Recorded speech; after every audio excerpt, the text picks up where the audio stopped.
It seems like most people would want to go to heaven. That is not the case with my guest today, which will make for a really fruitful and interesting dialogue. So, welcome to the Council of Trent podcast. I'm your host, Catholic Answers apologist Trent Horn. Joining me today is Brandon, the host of the YouTube channel Mindshift.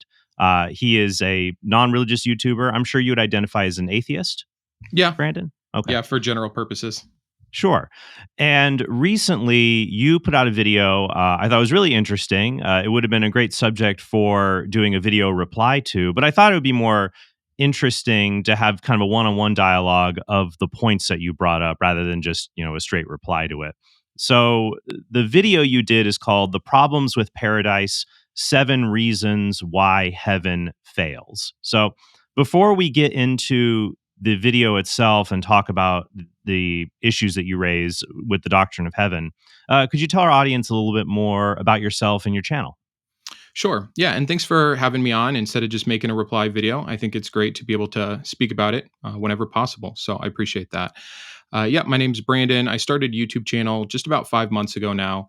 And I'm really happy with what I'm trying to accomplish, at least, or the goal of it, which is just helping people who were in my spot. I was a believer for 30 years and was pretty involved from missions to ministry to Bible school, etc.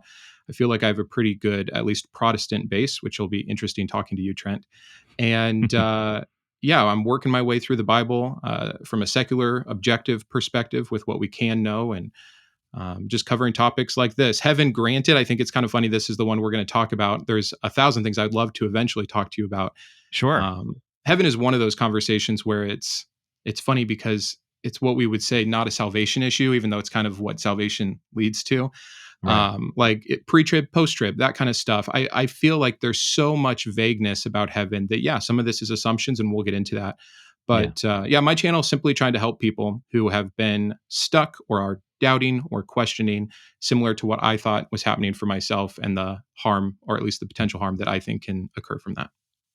Well, the reason I wanted to talk with you about this topic, and it definitely will be fun to have you on for other topics to be able to discuss, is that it's a very unique position. I've seen some people defend this, but there's probably a fair number of atheists and non-religious people who would say, well, I would love if heaven existed. I would love if Christianity were true and everything that's said about heaven is real. I just don't think it's false, but I really, really wish it were true. So your position seems to be different than that. Yes and no. Yes. I mean, I'm not going to backtrack on the video. I think that the certain perceived idea we have of heaven, Sure. along with some of the perceived ideas we have about the excuses of our earth and the setup and free will or lack thereof, the problems of suffering and divine hiddenness, these kinds of things in hand with the Christian heaven create problems for wanting to worship that God, for wanting that experience to be true.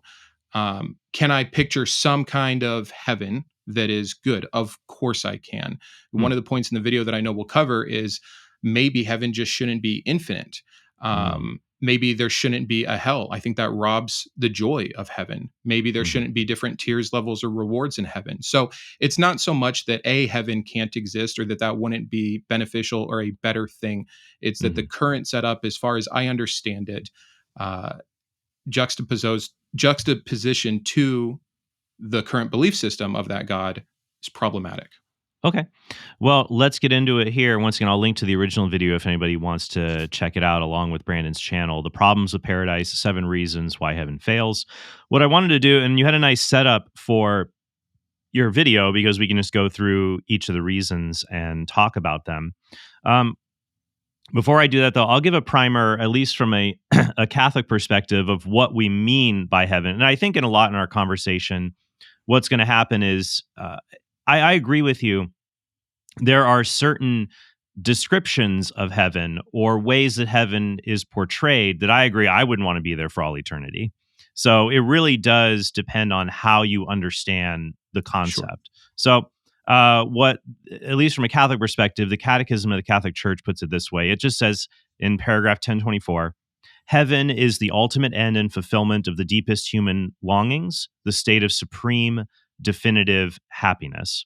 It goes on in paragraph 1027 The mystery of blessed communion with God and all who are in Christ beyond all understanding and description. Scripture speaks of it in images, life, light, peace, wedding feast, wine of the kingdom, the Father's house, the heavenly Jerusalem, paradise. And then it quotes 1 Corinthians 2:9.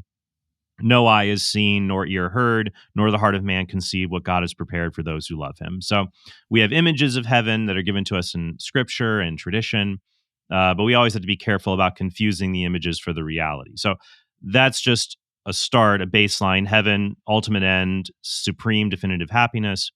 You had 7 problems with heaven. So let's go through them. You can explain each one, then we can kind of discuss them. The first one, I guess I would call the problem of monotony or boredom. So why don't you Yeah. tell us a little bit about that? This is the weakest one for sure. And really what it's going to lead to is we have 2 or 3 main arguments, and it was just expressing themselves in 7 different ways. But it's the Sure. way I picture it is you've got, a boat that's sinking, and there's a hole, and the water starts coming in, and you put your finger in it. And if you put your finger in that one, the other one's going to explode. So it's not that we can't have a heaven that isn't free of boredom. Although I think it's an interesting philosophical question. True Yeah. infinity, and this is what I point out in that first point. True infinity, true eternity is a concept that is so difficult for us to understand, as Right. would be an all powerful God. So I understand well, maybe he is infinitely good and interesting and has infinitely many things to teach us during that time. I think it's a little bit of a cop out for the position that heaven is presented to us as. We do have these physical man made things like streets of gold and houses and feasts that mean we are dwelling and we are eating. And there's enough relation to our current human body Hmm. that whether it is a new body or a new spirit, however you want to do it, again, there's so much confusion around these topics. Assuming we're anything like we are now, I think infinity poses a problem. And I think that problem gets broken down over the course of a few subjects. And I don't know how much we want to tackle this first point. Excuse me. But if there's no suffering in heaven, Hmm. the idea that we would be able to do anything and that it would be meaningful and that there wouldn't be boredom and that there wouldn't be this lack of meaning, which is the Christian perspective. We need Hmm. the harm for the meaning. We need the bad to understand the good, etc. Yeah. It seems counterintuitive to me. That's point number. I wrote down here point number Sure. 4: pain is necessary for pleasure. So Okay. maybe And we'll put, and they all work together. sure. So yeah. Yeah, they all come together. But I think that this is a fair point, that the idea of something never ending, there is a fear of, oh, well, what if I run out of things to do? What if I am bored, tedium, monotony? I think that's a common concern that people would have. And it prompts us to think more deeply about it. One thing when I was thinking about this is that boredom and monotony, it may not be a property that arises from a circumstance as much as it arises from the disposition of an individual. So, for Okay. example, you could take 2 people and have them perform a task, a repetitive task over a set amount of time. And it could be the exact same task, but one person is bored out of his mind and the other one isn't. Mhm. So, I do think that that might play into it a little bit of whether something is boring. Part of it's the circumstance, but I think a large part of it might be what our own disposition is. Does that make sense? Yeah, and maybe you're going somewhere else with it, but on that initial point, I would say, would the person who's not initially bored become bored if given enough time, even if that is their predisposition to enjoy that thing more than the other person who becomes more easily bored, or even if they have the personality that doesn't get bored as fast. Again, all of it seems to Mhm. break down when you add forever, eternity. Right. And I guess when we think about eternity, that term we have to be very careful with, because God's eternity, at least from a Catholic perspective, is different from eternal life that we would have in heaven. So Catholics believe that God is timeless. So Mhm. God's eternity, as the philosopher Boethius put it, would be the whole and complete and simultaneous possession of endless life. So all of God's life exists in one timeless moment, essentially. But I do believe that in heaven, I think we will have bodies. We'll have the resurrection of the body. We will experience the passage of time. Uh, how that passes, that also factors into the boredom element here a little bit. Hmm. There will I do not believe we will be timeless, because we will undergo change. We will have experiences. To be timeless isn't really proper to us as finite creatures. Um, but when it comes to our experiences, I think you're agreeing with me. Yeah, a person can have a different disposition, but what if it's endless? We're never going to have all of the endlessness at once. It'd always be another day and another day. So the question is, will there be a suitable change? Will there be something that keeps us from becoming bored? And I think that if you look at, well, if God is infinite and there's infinite goods that we can understand and enter into, that'd be one element to prevent things from becoming boring. I also think, and this is from, I was reading an article from my friend Randall Rouser, who is a Protestant theologian, and he talked about how there are things we do that are repetitive but never become boring. He gave the example that he always enjoys sipping a morning coffee out on his porch in the Canadian wilderness and just taking that in. And every day he's done it like, 2,000 times in a row. Sure. And because there's familiarity there, it's always something that he looks forward to. So I think that in heaven we'll do a fine, there's a finite number of earthly things to do, but repetition may also be a possibility there that we won't get bored of. We'll always enjoy the sense of familiarity with those things. So that might be I a few think, other thoughts. yeah, I mean, I think it's the cool thing about heaven, right? Like, I think anything is possible. I think Mhm. these are problematic things to how God made us here, if indeed that is the case. Because I understand the separation from the eternal God and the concept around that versus us in an infinite state of existence, or maybe if there's a better term you want to put that as. But there's still finite conditions on it, right? Like if we do have Mhm. a body in heaven and say we still have two arms, that's still the spiritual earthly mix. Like that's it. That means we're going to be limited to things that two arms can do. Like it does Mhm. put restriction. If there's only so many people in heaven, which is something that would be believed to be accurate, there's Right. only going to be so many people you can meet, so many interactions you can Right. have. Again, over the vast span of like, it seems to me a failure of imagination to really be able to say like, well, you know what, I've lived 70 years on earth and I've enjoyed that cup of coffee every single morning. 70 years is Mhm. 0% of infinity. And what's Right. 70 billion years? Are you still enjoying it? Does the sunrise still have the same spark? Did you have the hard night that led to that coffee Right. playing that trick on your brain that actually creates the joy? There's such, again, I think a failure of truly envisioning what Mhm. perfection forever would Right. look like in terms of the finite capabilities of a body to find enjoyment or non-boredom or non-monotony. Right. I do think, though, that the objection of failure of imagination does cut both ways. And I think that would be more for Sure. those who think that heaven would be boring. I agree with you. And this is something Peter Kraft has a book, Everything You Ever Wanted to Know About Heaven.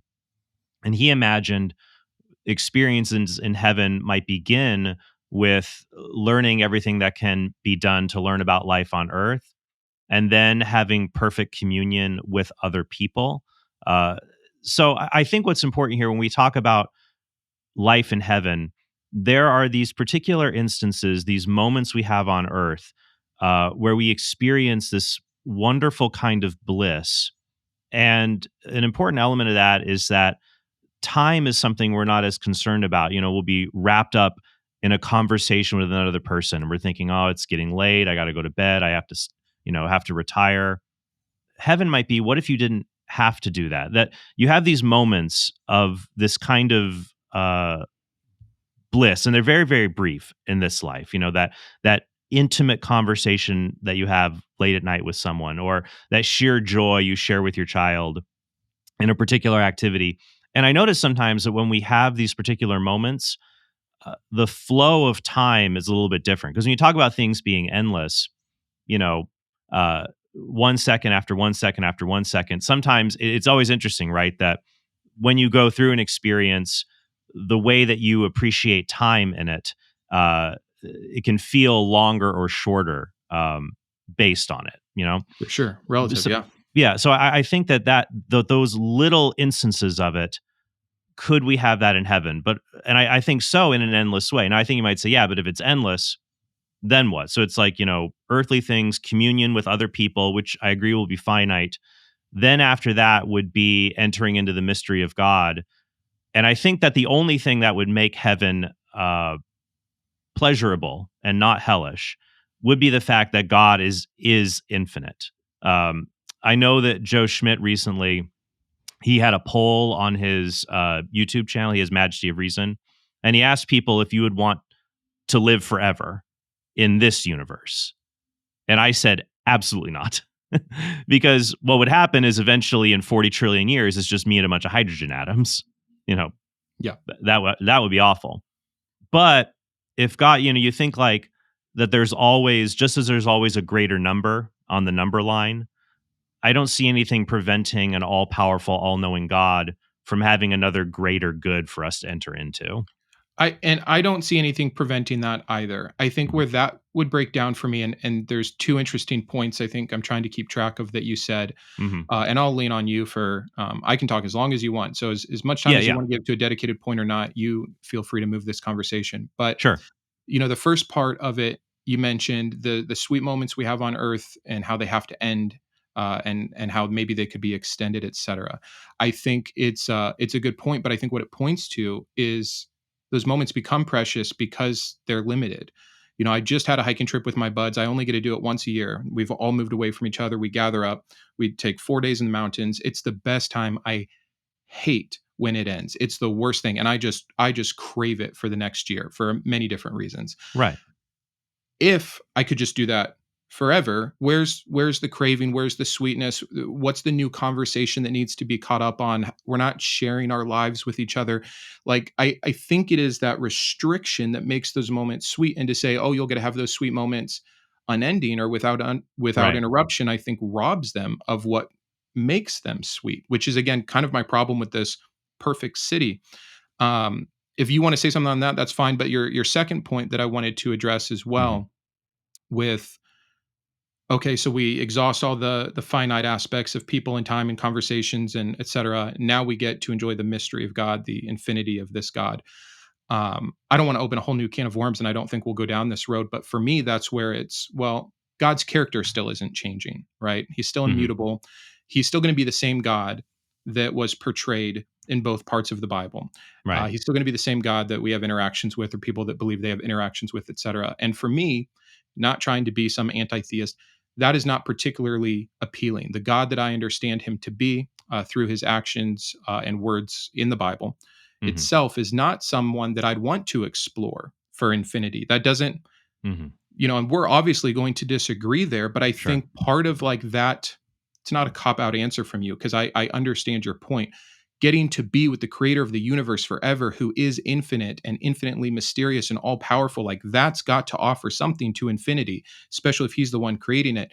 Yes, but only according to the nature that he is. And for me, understanding his Mhm. nature as I do from his own words and actions, it does not seem to be something beneficial or that I'd want to explore forever. And I'm not trying to Mhm. be No, I purposely blasphemous or heretical, but no, I think that that's fine.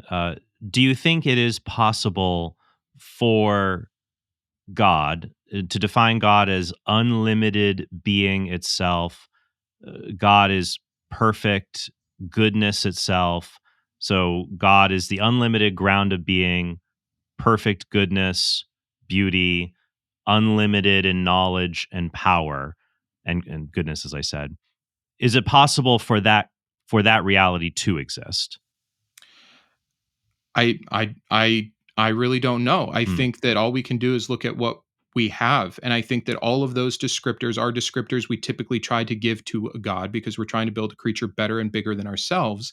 Hmm. But I don't think that that maps on to the reality of, again, what, if we're going to consider canon, whether it's Protestant or Catholic, has to say about this particular creator. If you were asking me, hey, if there was a God like that that definitely existed, could you imagine being in his presence forever? Yes, I would love Hmm. the option for an opt out because I don't know how that's going to go.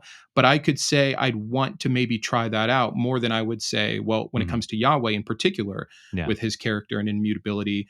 the concept of an infinity with him does not seem ideal, and it does not seem Mhm. like it maps on to all those things that you just suggested. So I think the difference here would be that if we can agree a maximally great being, however we want to describe it, that it is possible, then it may be the case that this objection, well, I don't want to spend eternity with the God of the Bible, then we'll either come to see that our understanding of what the Bible teaches about God may have been incorrect, or our understanding of the ramifications of the Bible, what we would reject of it, was incorrect in that. So I think that Yeah, we but I should think we we should do should that then for any current God that you don't believe in or that you don't think is maximally good. I'm sure, given the chance, you wouldn't be excited to go spend eternity with Allah, knowing what you know about Allah and his character. If I just said, well, yeah, but what if we're wrong about Allah?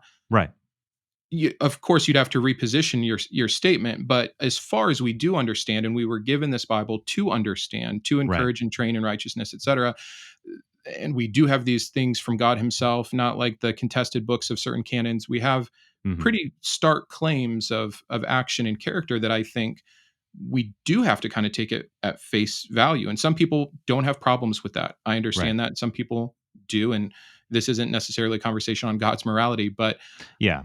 I think the two cop outs that are not, I'm sorry, I really don't mean that. I think the two excuses that come into play for this first point is, well, what if God's different than how you think he is? Right. Which, if he was, I'd probably still be a Christian. So, I mean, it's hard for me to argue from that side. Sure. And two, like, what if he creates an environment that is in a way that we can't understand it to be now, which is totally fair. That's the fairest one. That's why I said this is probably the weakest point. Sure. But he goes out of his way, supposedly in this book, to list certain aspects of heaven that we can know. And under those conditions, it seems like he either is going to have to change us, which is going to be a problem, and that's another point. And so we'll get to that, Right. or just I really can't make sense of it. And you're right, it cuts both ways, failure of imagination. But from the information we do have, I think that's Mhm. the most honest position I can have. We can transition to the second point based on one comment you made here, which will allow me to comment a little bit on something you said earlier, like about those moments that we have with other people that we don't want to end. You said, yeah, I could even see heaven working for a finite amount of time as long as I can opt out, which to me, that's a euphemism for being able to commit suicide. No, in heaven, I think it would mean opting out of heaven. I think would be uh, we don't. Again, it depends what perspective you're taking. Mhm. Uh, True annihilation, right? And I know you don't believe in annihilationism, but that to me is the best outcome for eternity, is just the absence of existence. If we can't know some of these things, like if I had to place a bet on Yahweh's heaven, Yahweh's hell, or Mhm. just true non-existence, the opt-out feature I'm talking about would be, okay, heaven is not working out in year 9 billion. Let's go to the non-existence route. If you want to call that suicide, you can. I think that that's a little bit inflamed unnecessarily, but Well, I guess I threw it out there. It's no more inflammatory than cop out, for example. sure. So And I tried to take that back and sure, say but excuse. but I think it's important for us to say. Then I think we should call it annihilation. Like suicide is to say, and this does bring us to an important point here. Like when I talked about like all of us when we reach death, especially when we have the presence of our when we have these relationships with our loved ones, um, a spouse, a child, especially when we have a loving relationship with that person, I don't think we ever get to a point where we're like, yeah, I'd like this just to be done now. I've kind of had enough of you. I think there is that natural desire for, especially these goods between persons, to continue on. But it would seem here the only alternative to that would be self annihilation under your perspective, that we have these beautiful experiences, but you want to at least have the option to commit self annihilation, to be reduced, to go out of existence. So this ties into the second point a little bit because you mentioned that there in your original video, and that would be what we might call the slavery objection. So, and you said they all kind of tie together. Maybe you can expound on that, and then we can go a little bit more back and forth on that. Sure. Yeah. If we can't leave, or if we're changed in a way so profoundly that we don't want to leave, even though we're given free will on earth, to the point where the whole idea is, well, yeah, you don't have to be with God. If you don't want that, he's got a place ready for you, which I think is a really horrific answer to hell. I'm not saying you've made it. I'm saying it's a pretty common apologetic on, if you don't want to be with God, God gives you that. He doesn't really give you that. It's a gun to your head, infinite torture. So my Mhm. point is, if there's no other choice besides trying to avoid as much punishment and pain for as long as possible, or be in the presence of this God that I may not find beneficial or enlightening, or someone I'd want to explore eternity with, or given just even existing infinitely in time, if those are the only two options, that seems like I'm being robbed of a free will that supposedly I have or will need to have. And for all intents and purposes, is tantamount to me to slavery. That's Yeah. the simple version. I think we can Mhm. definitely pick at a few parts there. That's fine. Would you maybe take a little bit more of a crack at what you mean by slavery? So slavery would be the condition of Being not owned be by someone else without autonomy to your own purposes, right? And so if I did just want to stop existing, and we can frame that however negatively you'd like, you kind of set it up as, oh, you'd want to opt out of this beautiful presence. My whole point is if it weren't beautiful, or if I found it to not be beautiful any longer, Mhm. could I then leave on my own volition? And is the only other option for me wanting to leave going to hell? Because that's not really a choice either.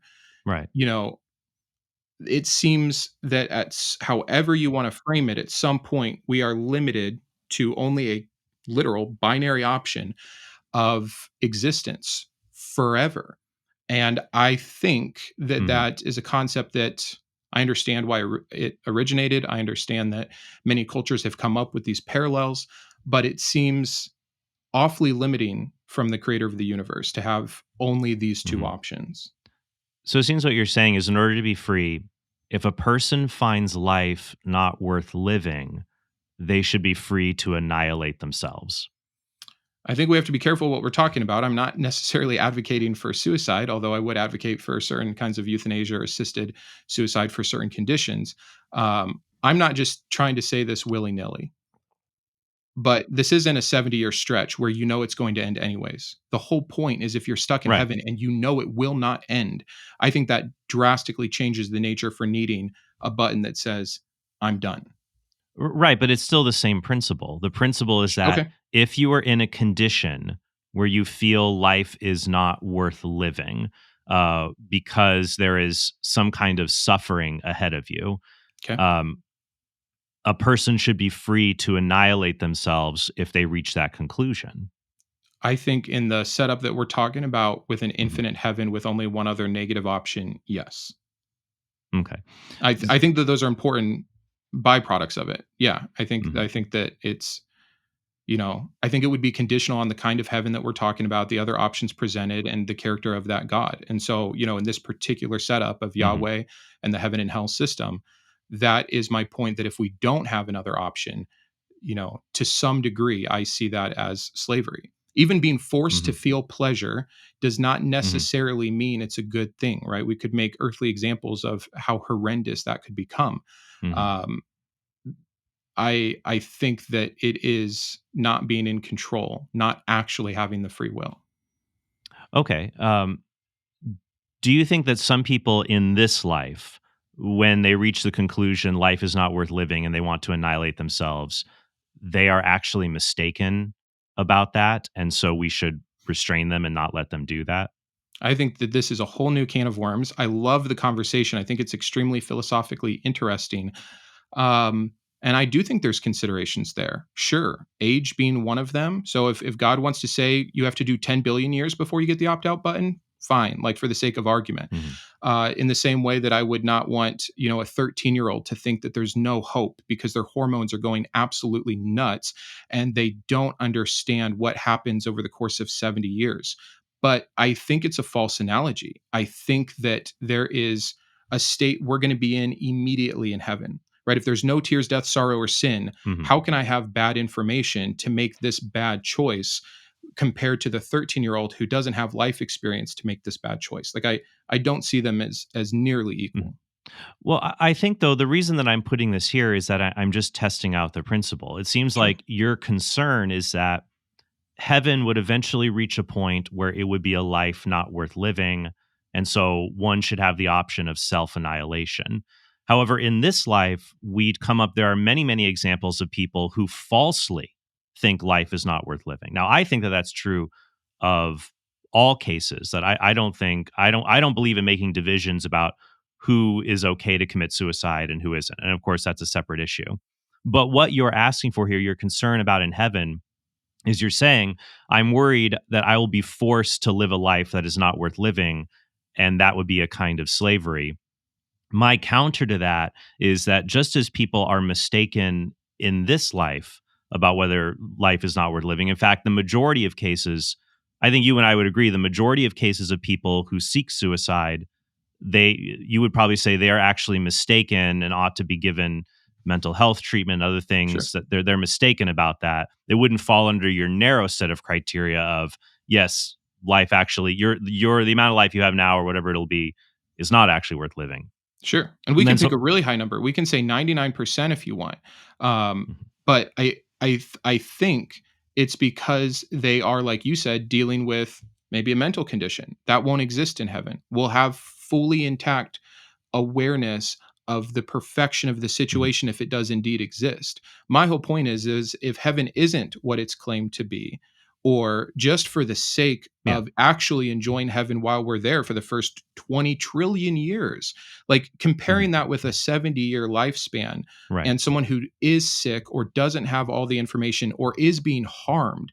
Right. I don't think it's fair of me to say that if I were stuck in a completely abusive situation and there's literally no way out or no way for me to conceive of it Mhm. getting out, Mhm. I understand what drives people to take those unfortunate, drastic measures. I haven't had to be in that position myself, so it's hard for me to judge it.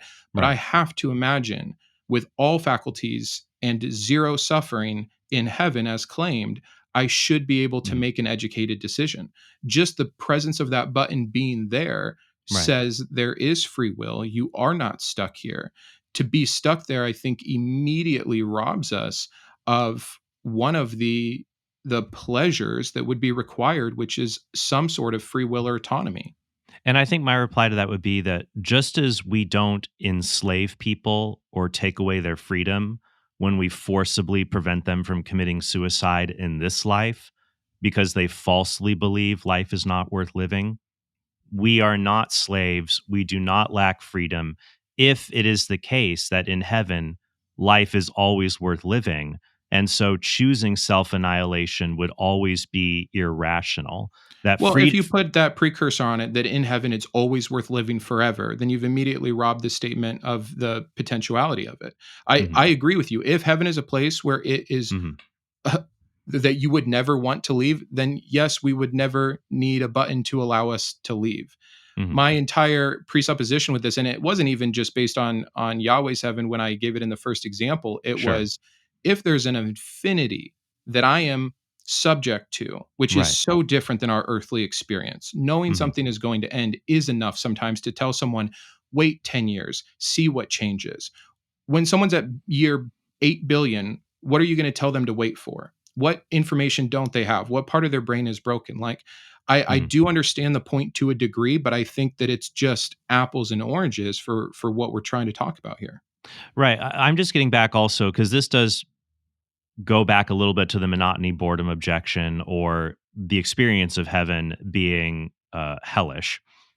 This also tracks to a little bit more of a morality question of, are we slaves if God Okay. doesn't allow us the ability to self annihilate? And I would And just, I do think I'm so sorry if I don't want to cut you off, but I that's fine. remembered something you said, and I think it's pertinent to the Sure. point you have arrived at. I think we'll just have to disagree on this particular point because what you were trying to say is okay, it's not slavery when we force people to not commit suicide here. And I Right. don't think it's always the case, but I think sometimes it's the case. Right. I think when you have a terminally ill patient who's pick whatever number makes you more Mhm. satisfactory with this, 92 years old, and we know that they're going to die in 6 months and that the Mhm. quality of their life is going to be awful. And every single one of their friends and family members has died, and they're alone and cold with their money being sucked dry from them that they'd otherwise love to give to charity, and they're being told they can't get off the merry-go-round. I think that is slavery. You've completely taken this person who has Mhm. every reason and every capability to make this decision for themselves and said, you can't because I'm morally uncomfortable with it. That to me is slavery here on earth. And I think that's more akin to being stuck in an eternity than the example of the young person who is just not fully developed their prefrontal Well, cortex and dealing with some how about a trauma. young person who ends up as a quadriplegic? And they say, I don't want Sure, to live. I think there's considerations. I don't have all the answers for euthanasia in our current life. I think there would be some serious understandings to take on. What is the level of communication they can have? What are their desires in life? What kind of friends and family do they have? What access to are they quadriplegic in a first world country or are they in a third world country? I Mhm. mean, there are so All many right. things to Yeah, consider sure. that. And I don't want to, we could easily get sidetracked to Sure, debate about euthanasia and assisted suicide and its merits here. Because I think, though, you definitely have a dividing line where there would be cases where if you prevented someone from committing suicide, they'd say, you're enslaving me, you're taking away my freedom. I do think so. You, Yeah, you would say, no, I'm not doing that because your decision to commit I see. suicide is irrational. I wouldn't say it's irrational. I'd say that sometimes we aren't playing with the full deck, right? If someone does have again, you said you don't want to get sidetracked, so I'll try to be very brief. But there are Mhm. considerations in this earth when it comes to age, not just because of age and how much time is left, but Mhm. because of development again of the prefrontal cortex or because of hormones, et cetera. Like But there's I so think many my things there. term is fine. What you're saying is that somebody could make a decision to commit suicide that is rational given their analyses of the factors, or a decision that is irrational Sure, I'll given agree the with that. Yep, analyses. Right. yep, And so we both agree that it's not slavery or taking away their freedom or doing something wrong to prevent someone from committing suicide for an irrational reason. So, if it were the case in heaven that it would always be irrational to reject that which is perfectly good, then I would say we're not slaves. We're, like the whole point about slavery, it's like, yes, we're human beings to own another human being, especially like an adult and an adult. But like, let's say like a parent and their infant child, they have a lot more authority over that child. Where if they sure, were to treat me that way, yeah. that would be tantamount to slavery. But like for an example, like if I said, whenever you make a decision, do you always try to do that which is good, or do you always try to do that which is reasonable? Would we say, oh, well, then you're a slave to the good, you're a slave to reason? Oh yeah, I what's understand wrong with that? the utility of the word slavery having different unfair Hmm. connotations, for sure. I don't think being forced to stay somewhere forever is one of those unfair uses. I think it's got to be the closest definition there is. And if the excuse is, well, what if though it's a place where you don't want to leave? Then let's talk about that, which is definitely Right. another point. But in so much as that I should be retaining some aspect of free will or real choice. The Right. mere fact that it doesn't present itself as an option leads me to believe that whatever the parent child dynamic is with God and us, Right. after a certain amount of time or within a certain framework, would be, again, Yeah. to me, to slavery. We're obviously going to disagree there, but Sure. And I would just say that not being able to do that which is irrational, is not an infringement of freedom. Would be That's how I would put that. sure. Let's do to point number three. That your third problem that was related to free will. So, and as I said, dovetailing all of that, you were concerned about heaven, free will, sort of a dilemma that's posed there. Why don't you tell us about that? Sure. And I think we're moving nicely through it in good succession to play off itself. Yeah. Either the way around all of my objections thus far have been, but what if it's not this way? What if God changes you, or what if his presence causes something in you that changes your conception of it now from your earthly perspective? Right. Fine, totally understand that. That could absolutely be the case, and it would satiate some of those problems. Hmm. It would introduce a new problem to me. This is my analogy of plugging that hole, and now here comes the other one. And the other one is the problem of then what was the justification? I've heard you talk about this as the why not heaven now problem, but then what is the justification of the free will we were given on earth, where Right. so much suffering has come in as a byproduct, according to the apologetic stance? And that proving ground on this very short time frame to determine your eternity or where you're going for eternity. And that if we are robbed of that once in heaven, why not cut out the horrific middleman? And so, that's the general point. Yeah. And I've only heard you talk about this briefly, so I'm really excited to talk to you about Yes. it. It was Yeah. you and Alex O'Connor had a conversation, I think, 3 or 4 years ago, where it was kind of brought up as a side point. So I genuinely curious to kind of hear your fuller thoughts on it. Yes. Why not heaven now? Because, and this fits into some replies to the problem of evil that I actually don't agree with. Because, and this was similar, I think Alvin Plantinga has put this forward, and William Lane Craig has adopted it. This idea that it's not feasible for God to create a world where everyone freely chooses to do that which is good. I think maybe I think it's trans world depravity. There's just some people, if God makes them, they're always going to do what's wrong, and I don't think that's the case. I think that God could create a world where everyone freely chooses to do good. Uh, so if God is able to do that, why doesn't he do that? Why does he create a world like this? And my answer to that is that the most basic answer, it's not a sufficient answer, but the most basic answer to the problem of evil is that God is justified in allowing evil if it's to prevent greater evils or to secure greater goods. Um, so I think that a world that journeys from imperfect to perfect is better than one that is just created in a state of perfection. And I think it's interesting here. I think there's a little bit of this objection has a little bit of tension with the previous objection, the slavery objection. Because I think that if I were to say, well, imagine a God who creates you immediately in a state of perfection, of loving him and adoring him and never choosing otherwise, that would be considered like the divine puppeteer, the Stepford. It's better, like the creepy Stepford Wives, that film based on the novel where the husbands all create their robotic perfect wives. That you might say, oh well, sounds like God just creating his own little slave army instead of letting people have the dignity of choosing to become perfect and being involved in that. So do you see where I'm noticing there's like a Yeah. tension here that if God just makes it all perfect, it's like, he's just this slave master who made us all without a choice. But then if he Mhm. gives us a choice, it's like, look at all these bad things that happened. I feel like Yeah. there's a tension there. Yeah, except to me, it seems like he's erring on both sides of the spectrum of harm. Like, let me try to explain it from my angle or how I'm perceiving what you're saying. Yeah.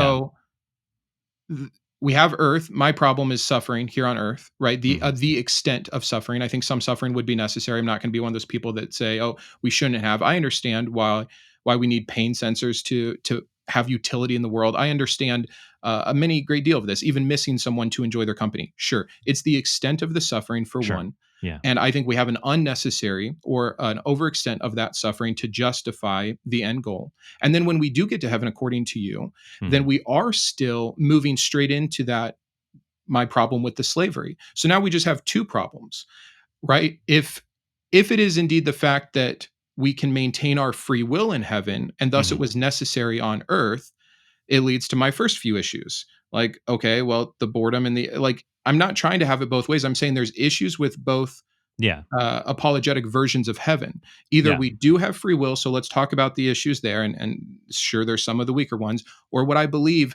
just on the basis of no tears, death, sorrow, or sin, is we don't have free will in heaven. We simply can't. And if we don't, then he might as well, even if I would agree it's bad, Hmm. going back to the slavery thing, skip this also bad part of unnecessary suffering. Right.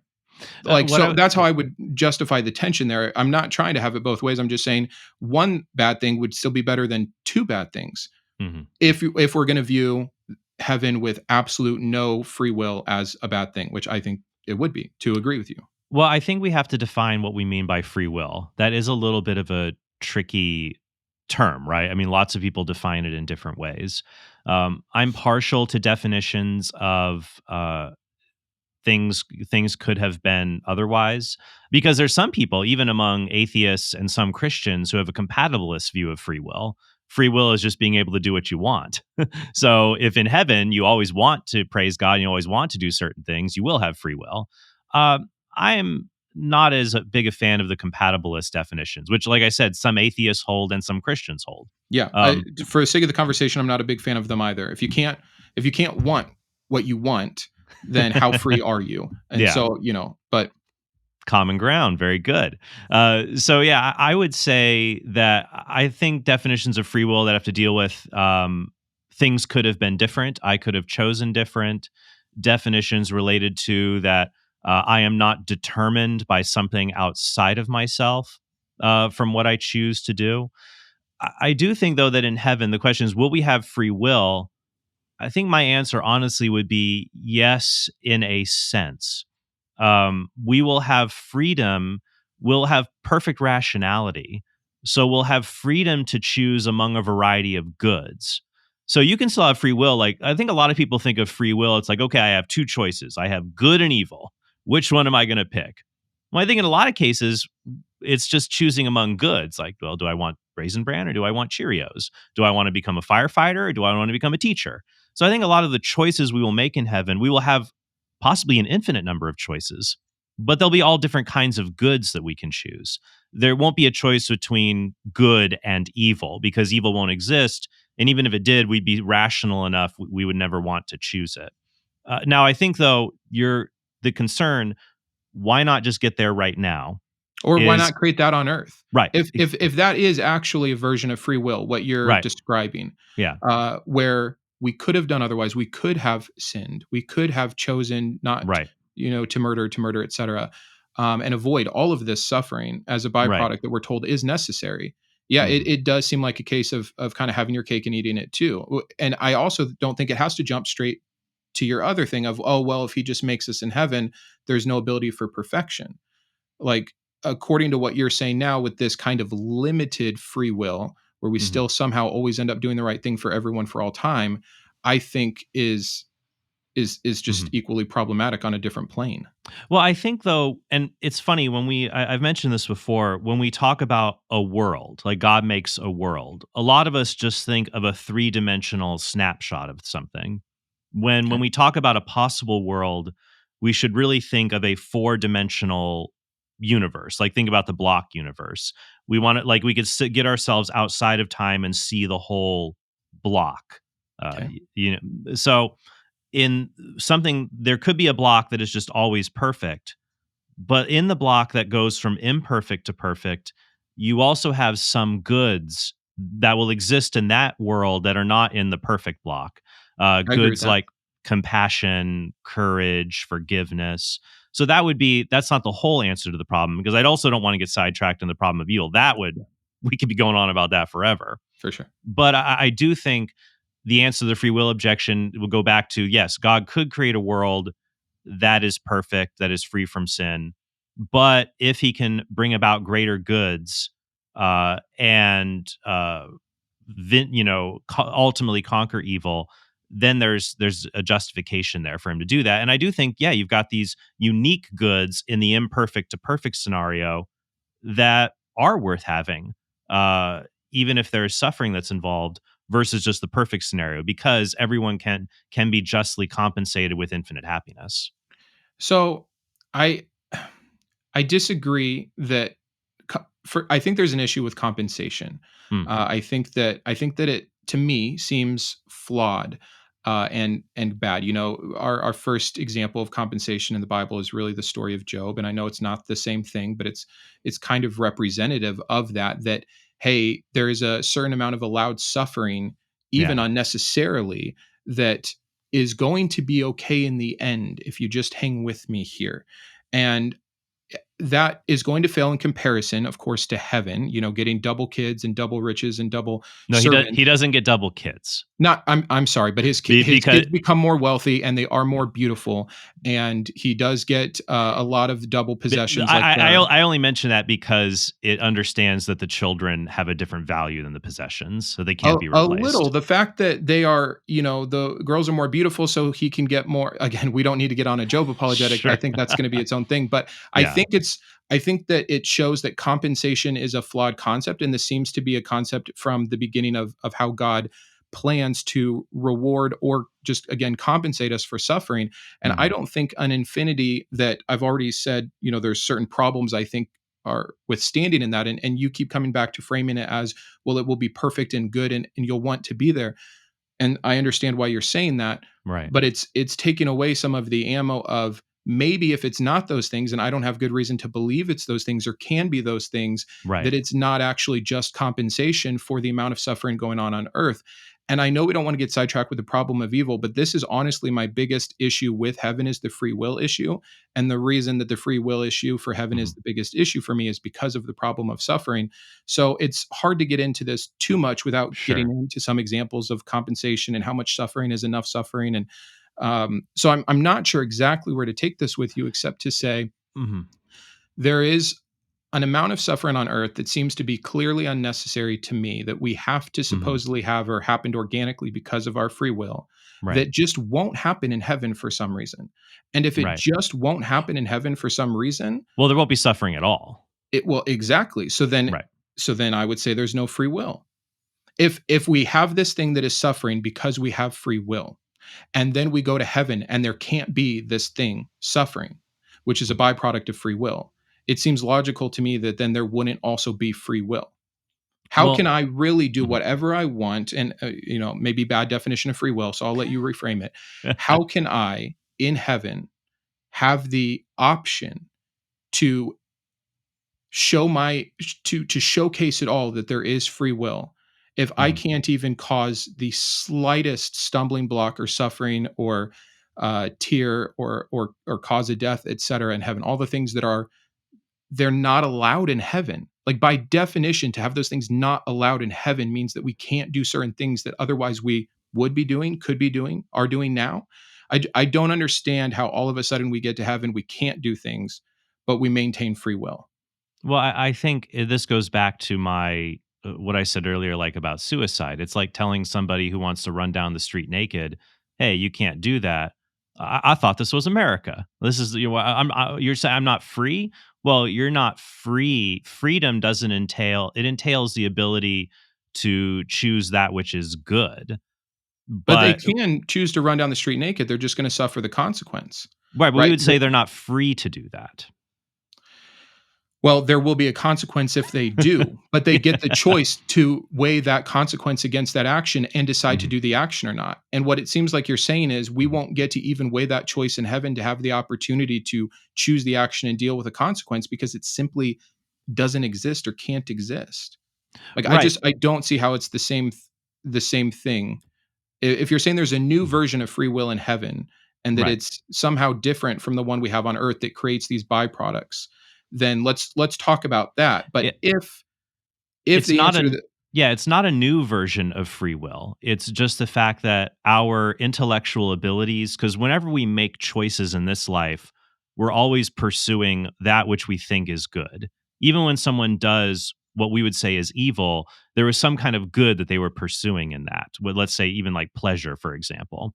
Uh, People don't choose evil for its own sake. There's always some kind of defaced or deformed good that they're seeking after. But if in heaven we are free from sin, our bodies, we have glorified bodies so that we're never deceived again. So we will always desire the good, we will correctly apprehend it and will ourselves to choose it. Then, I mean, maybe you can logically conceive of doing evil, but there would just be no mechanism for doing that, because the only reason people choose evil in this life is because they either fail to understand the good or they lack a willingness to seek after it. But if our wills and rationality are perfect, just evil is not a possibility out of that. Yeah, and there's a lot there. I don't even know if I fully agree on why people do evil on Earth with the only two reasons, as you just stated. I'd want to explore that. I think that's a huge topic. So it's hard for Sure. me to speak right back to that. Sure. Yeah. But in terms of, it just seems like there's just a little piece there missing for heaven. Like you say these things like, okay, when we have perfect rationality and a perfect understanding of the good, even with a will that could choose otherwise, we will always choose the good. That third one just seems like a bit of a guess or a bit of a have to make the rest of it work out. I mean, even, I don't want to get into a conversation about the difference between angels and humans, but supposedly, even around God's perfect presence and Mm. glory, we have an angel that Hmm. made a decision against good with some version of free will, even with all of the knowledge, way more knowledge Right. than someone who just gets to heaven is going to have, right? About God's perfection and glory. He watched him design the earth. It depends how far you want to take the lore of the Satan. But Right. I mean, do you understand what I'm saying? Like, if we have one Mhm. example so far where someone has chosen and can sin in heaven, that sin can Yeah, exist in and heaven. I would say that's a little bit different. That deals with Okay. the creation of the angels because they're created beings. They're not eternal like God is eternal, and so they were But we're created. created beings. Right, but what I'm saying is that their creation and their ability to choose God or not choose God is different than what is called the beatific vision, us being in the immediate presence of God when we are in heaven versus whatever choice they made and however their vision of God was mediated so that they were able to make that choice or not. Yeah, But we like may I not have enough information about the difference between where we would be in heaven and where the angels were in heaven, but I think that there is a bit of a problematic stance, and it definitely wouldn't be the crux of my argument. I would have to imagine that Lucifer, and if we believe Revelations, the third of heavenly hosts that went with him, which is also where we get a lot of concepts about heaven, Mhm. had some experience to the grandeur of this being and had the same, perfect presence that God would emit, that we, as very broken, fallen creatures, once we get to heaven, would also have, and then somehow choose never to sin. It just doesn't seem to follow for me R- that no one right. would ever, with all eternity, ever choose one Mhm. time to not sin. That seems like something has been Th- changed th- drastically then in I our would nature. say what follows from that is that the angels, when they made this choice at their creation, did not have an immediate experience and encounter with God. It's mediated in the same way our experience of God is mediated in our created sense. But let me ask you a question then about free will. Do you think that when a person has a choice, they should always choose uh, good over evil? When a person has a choice, I mean, I think there's other variables, but sure, yeah, I think that's probably fair to say. Okay, that's very good to hear. So it seems that we I'm would just waiting have. for the punchline. No, there's no punchline. I'm just trying to explore here the nature of free will and choices. Will we have free will in heaven? It seems like we do have a moral. I mean, that's the most. If you think about morality, the most basic moral command a person could think of is do good, avoid evil, and Yeah, that's do something no we should. harm. Right, Sure. and but not even do no harm necessarily, because sometimes that's a subset of it because sometimes doing good isn't just avoiding harm, it's also going out and benefiting others, things like that. Always choose good over evil. We should always do that. And so if the good is a real thing, like if God just is goodness itself, and we have that unmediated uh, uh, union with God, what is called the beatific vision, Mhm. then I don't see a problem with us ever wanting to choose something else, that we would be immediately in God's presence in a way different from how we choose God here or even how the angels chose for or against God at the beginning of their creation. And that God, like I said, he's infinite in power, goodness, and knowledge. What would prevent an omnipotent, omniscient being who is pure goodness itself from giving me the ability to always choose him in perpetuity? Sure. Then he's given you an ability that you otherwise didn't have while still on earth. Right. And Yeah. so there is something new that's happening in heaven that Yes. is allowing you to no longer do the thing that we do here. Right. So we're back to the original point to me, which is, why not heaven now then? And I understand that Mhm. your answer to that, like, I understand why we went the way we went, but your answer to the first one of why not heaven now is, well, it's better to be created, and have a chance to Mhm. perfect instead of just arriving at My answer perfection. is my answer is that there are goods that exist that would not that the alternative you're suggesting would lack particular goods. So there's an opportunity for greater goods in the imperfect to perfect It would scenario. also it would also, and this is the thing I think we haven't covered, it would also lack particular harms, right? Like Heaven? this version of you're saying, and maybe if you want to restate it, that's fine. But you're Mhm. saying that in the other example here, where we lose out on the ability to be perfected and have that spectrum towards the good, that we Right. miss out on certain goods like compassion because we never experienced, what we needed to achieve compassion. Right. But we also then would lose the chance for all those harms. Like, what is better, to have a lot of harm and some new goods, or to have only goods? To have only goods. Well, I think that Okay, there so I is don't a have compassion anymore because I never experienced watching a child starve to death. Mhm. But now there's also no starving children. Like, to me, I would be willing to give up Mhm. some order of positive things or Mhm. set goods for none of those harms to ever have existed. To create dying children just to figure out what empathy is seems totally unnecessary to me. Right. Can't we? Can we not be created? Also, by the way, I think we're putting limitations on this all powerful God all of a sudden. Right. Can't we be created in a way where we can appreciate something like empathy without the extreme horror that there is, or Mhm. or not?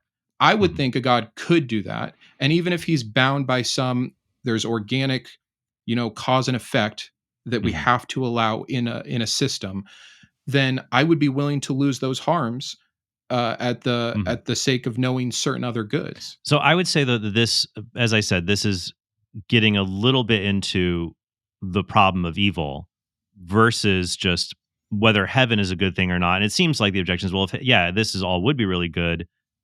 It is really good. It's so good, we should just have it right now. Which is going to be a different objection. But I think to tie it all together, I guess a question I would have that might help tie it all together is if God, by that term, maximally great, being that you would want to exist, is unlimited in all of his attributes. If God existed, how do you think he should treat us? I don't know because I don't have that omniscience and that all power, but I Mm, think there's got to be an obviously better, if I can imagine one in my weak human state to some degree, any degree, even if I have no idea the specific mhm. precision structure of creating a soul that can do this, um, then I think already we have an issue. Like, again, you're saying you don't want to get in the problem of suffering, so I'm biting my tongue on many examples that I think would take us down a rabbit hole. Right. I'm just trying to figure out that if God existed, because you're saying this is bad in the world, this is bad in the world, this is bad in the world. Mhm. What should God have done, or what is the typical way he should treat us to say that is in accord with what a perfect being would do? Well, I think you can answer this a lot of different ways. Hmm. I mean, one, I'm fine saying I don't know, but a God would know. I'm totally fine saying that. If you want me to guess at certain things, I would say forget compassion and empathy. If it means just getting rid of sickness, illness, and death, right? Like, I'm fine. I wouldn't know the difference. I think that something better than what we have could be created, even if I can't say with what specifications, No, by a God that is truly all beneficial, I agree with you, all powerful. because yeah, So, I agree with you. The world could be better, but I don't believe there is such a thing as the best of all possible worlds. If that makes sense. yeah, I mean, I don't know that, if we got a ton of different all powerful gods and they each made their version of the perfect world, if one is more perfect than the other perfects, like, sure, there might not be like an idealized version, but that shouldn't lead to the black or white fallacy that the one we have now is suitable or is something that we would expect to see Mhm. from a God that is these triomni Mhm. qualities that we give him. Right. I'm just saying the best of all possible worlds is like the largest number. Like Sure, yeah. there is no such But there are better worlds, right? Even if that's there's not right. a best of all, right? But just because there are worlds that are better, it doesn't follow God is obligated to create them. He creates a world that is, I would say, is good. And the question is then, is this world so bad it's not worth creating? That's where heaven factors in, though, because if you say, well, God creates in this world, uh, people, and we'll just put universalism out there. There's different, we'll leave hell off the table for now. I mean, that's honestly, that's a subject we could have a different conversation on, which would be interesting, more heated. Sorry for the pun. To talk about hell, to say, here's a world, God makes it, and people, every person in it has infinite happiness. Well, that sounds like a good world for God to create. But what's interesting there is that you would still have infinite happiness no matter what suffering you encountered in this life, because the finite plus the infinite is a finite negative and an infinite positive is still an infinite positive. Yeah, I understand. I think I'm really trying to understand what you're saying, and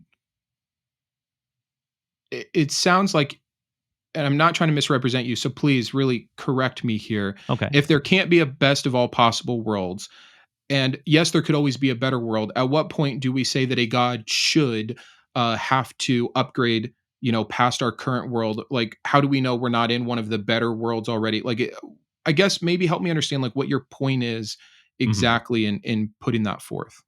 Well, I'm just saying that if the concern is I don't like that God create if veering a little bit into the problem of evil, because I think we're saying, yeah, heaven, if it's good and perfect and we really like it, why doesn't God make it right now?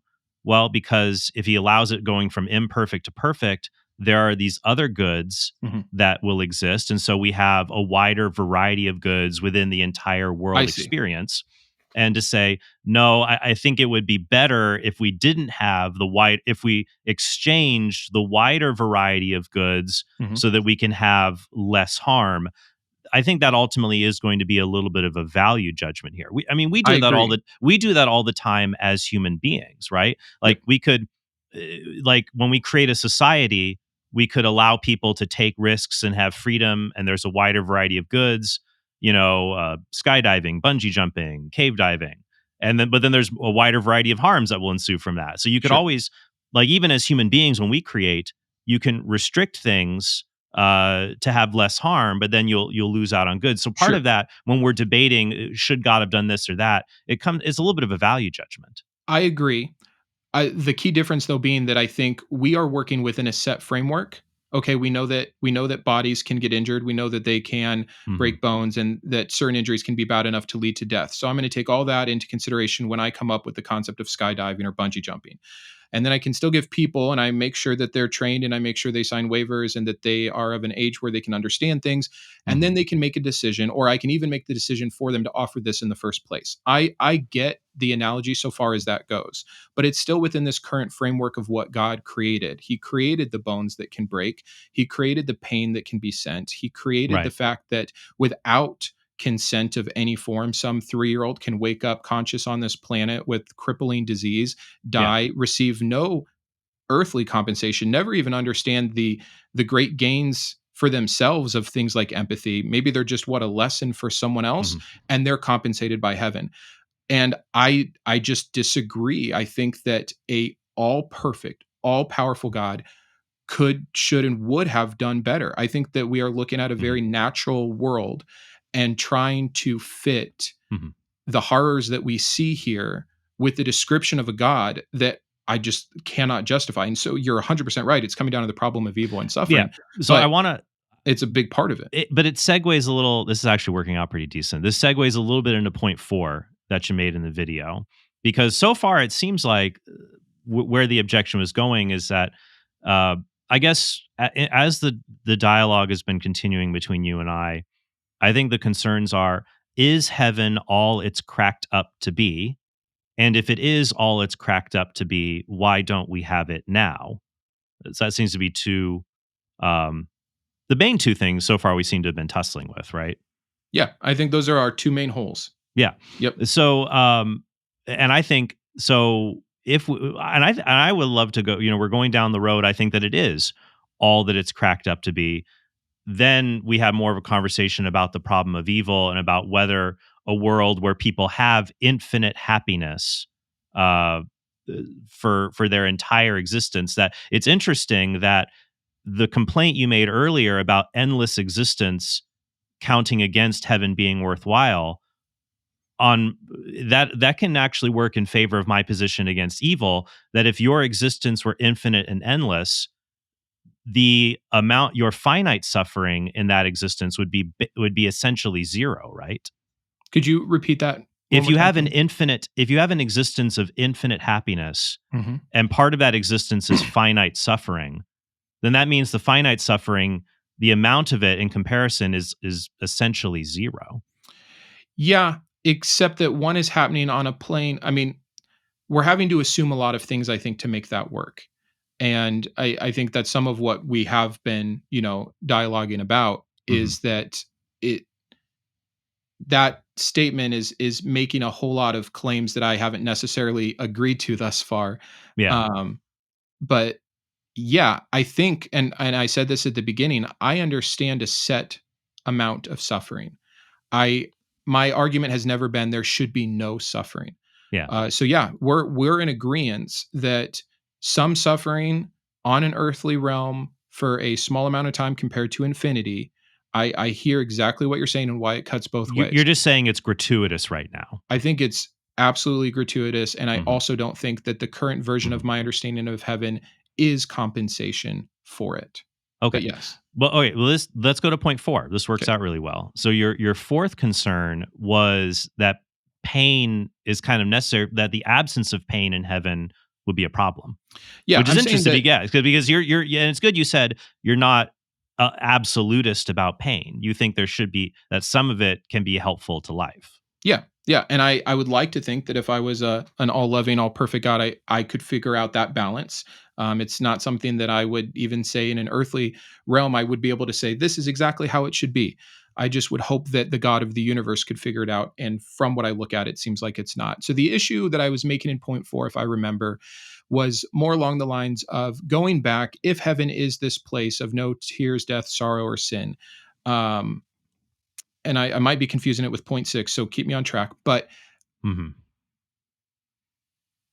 I don't know if that was my entire point of point 4. Was it just that there Well, should be. you were talking about how in Revelation it says there's no tears, no suffering, no pain, but you like things like running an ultra marathon, even if it Sure, okay, hurts. it was more about, I think maybe this one was like the stagnation of heaven, Okay, or yeah.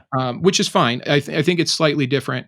I think that for us, and this kind of ties back into point 1 with the monotony, the boredom, etcetera, Mhm. and we covered it slightly with the example of getting to see my friends on the hiking trip. Well, if I'm always with them all the time in constant presence that can never end, it can go on as long as I want, I'm no longer in the absence of. I don't have that ability to create myths, to create new memories that I then get to share with them. Like, there is this thing that has been lost, and it could be as simple as, well, if you love basketball, you'll play basketball in heaven, and but no one can lose, and so, Mhm. or if they can lose, they can't feel bad about it. So then where's the desire to win? And I know these seem like silly examples. I No, that's fine. It's important to think about these things. I think that makes that it is always hard. We always have to balance with heaven, and I think it's good you're asking these tough questions because this is what Christianity offers people. I think it is their deepest longing and yearning for that which is good to never end. We naturally recoil at death. This goes back to the suicide stuff we were talking about earlier. We only welcome death when it seems to be better than life. But when life is better than death, death is always something we recoil at. And so there's this natural desire for things to continue on. But then but then you're having a rightful concern, like, oh, if it continues on, what if it actually would be hellish? And I agree that would be the case, like in a finite world. If we just had a magic potion that made us immortal, I'd always say no to that. But so like I smiled at it with the basketball example because like I imagine, like I do martial arts and I'm not very good at it. I get defeated all the time. But I know people who have done it who just have bad attitudes and they're just the absolute worst when they get defeated. And then there's people with good attitudes who, when they get defeated, they smile, they had a good time, they learned something. Actually, and this, we might conjoin points 6 and 4 here. I think that's fine for us to do Okay. right now, because 6 was about fairness a little Yeah. bit. I think maybe we should put them together because that deals with stagnation, so we can keep these things together. I do believe that we will have growth in heaven. Why don't you restate it a little bit so we're on the same Sure. page, So tying and these put them two things, together? yeah, Yeah. tying these two things together, point 4 and 6, stagnation and or the ability for it seems like it seems to me from my reading of the scriptures and also just like a concept of what certain things would have to mean that there are levels of what I would consider to be unfair in heaven. So a few different examples to maybe set the stage for us. And I'm sure it seems funny to even say unfair in heaven, but is the Catholic mindset in agreement that there are actual physical rewards in heaven based off how one lives their life on earth? There are rewards. Okay. The nature of the rewards are going to be different, but people's experiences in heaven will be different based on how their soul was prepared on earth. Sure. I guess the first and easiest point, the long of it is that, hey, I think that if we can never lose, we can how can we improve if we're in a state of something that is less desirable? If we're always in the perfect, doesn't that mean that there is a standard of perfection that is upon us, and we would have to go beneath that to raise up to that? That was kind of your argument for, we Right. need a process where things aren't perfect so we can achieve. And now you're saying in heaven there will be growth we can achieve. Right. And so I'm tying that into also levels of fairness. Let's say you were raised in a Christian Catholic family. Mhm. You're great at ministry. You've gone out, you've denied your cross, you've denied yourself, you've taken up your cross, and you are going to be rewarded whatever that looks like. Right. Great. Now you have someone else who is in a foreign country, out in the jungle, no chance to ever hear of God, not living bad, just living according to their current culture. A missionary visits them the day before they die, and they receive the good news of Jesus Christ and they go to heaven, but they will not have any reward from their earthly life because they simply did not have a chance, none of which was left up to them. God chose Right. when and where they were going to be born, so he has put this standard upon them. So now these two Right. people go to heaven. They get there at the same time and they have Yeah. different experiences. Yes. One that ideally, to some degree, according to the whole point of the term reward, Yeah. has to be better Yeah. than the other. That to Yeah. me is so problematic for not only the reason of there's something different, but also the fairness and the allowance of the individual life that we get on this earth that can lead us to getting to achieve the better thing in heaven. Right. So to break this down, I believe there will be inequality in heaven, but it will not be unfair. So I think that there's a difference between those things. That Separate we but equal? well, no, I there will mean, be I'm yeah, asking, is it just that it's different, but it's the same? Because if it's well, let me truly, I'm sorry. no, you're fine. There will be inequality, but it will not be unfair on God's part to allow the inequalities of how we are able to receive Him. So, in this life, we'll have the opportunity to prepare our souls to have union with God, and those who order themselves more towards God and union with Him in this life will have a greater capacity to dwell in the mystery of God in the next life and to have union with Him. So I think that there's nothing wrong with that, of certain people having attained greater spiritual goods than others. But so when it comes to the rewards of what they'll receive, some will have more and some will have less, but all will be still perfectly happy and infinitely happy, even though some people have greater spiritual goods than others. I was thinking about this yesterday because I like infinity, the Kalam argument. I play around with, when you talk about heaven, you do have to start thinking about infinity a lot. And I guess this sort of paradox arose for me, that let's say you have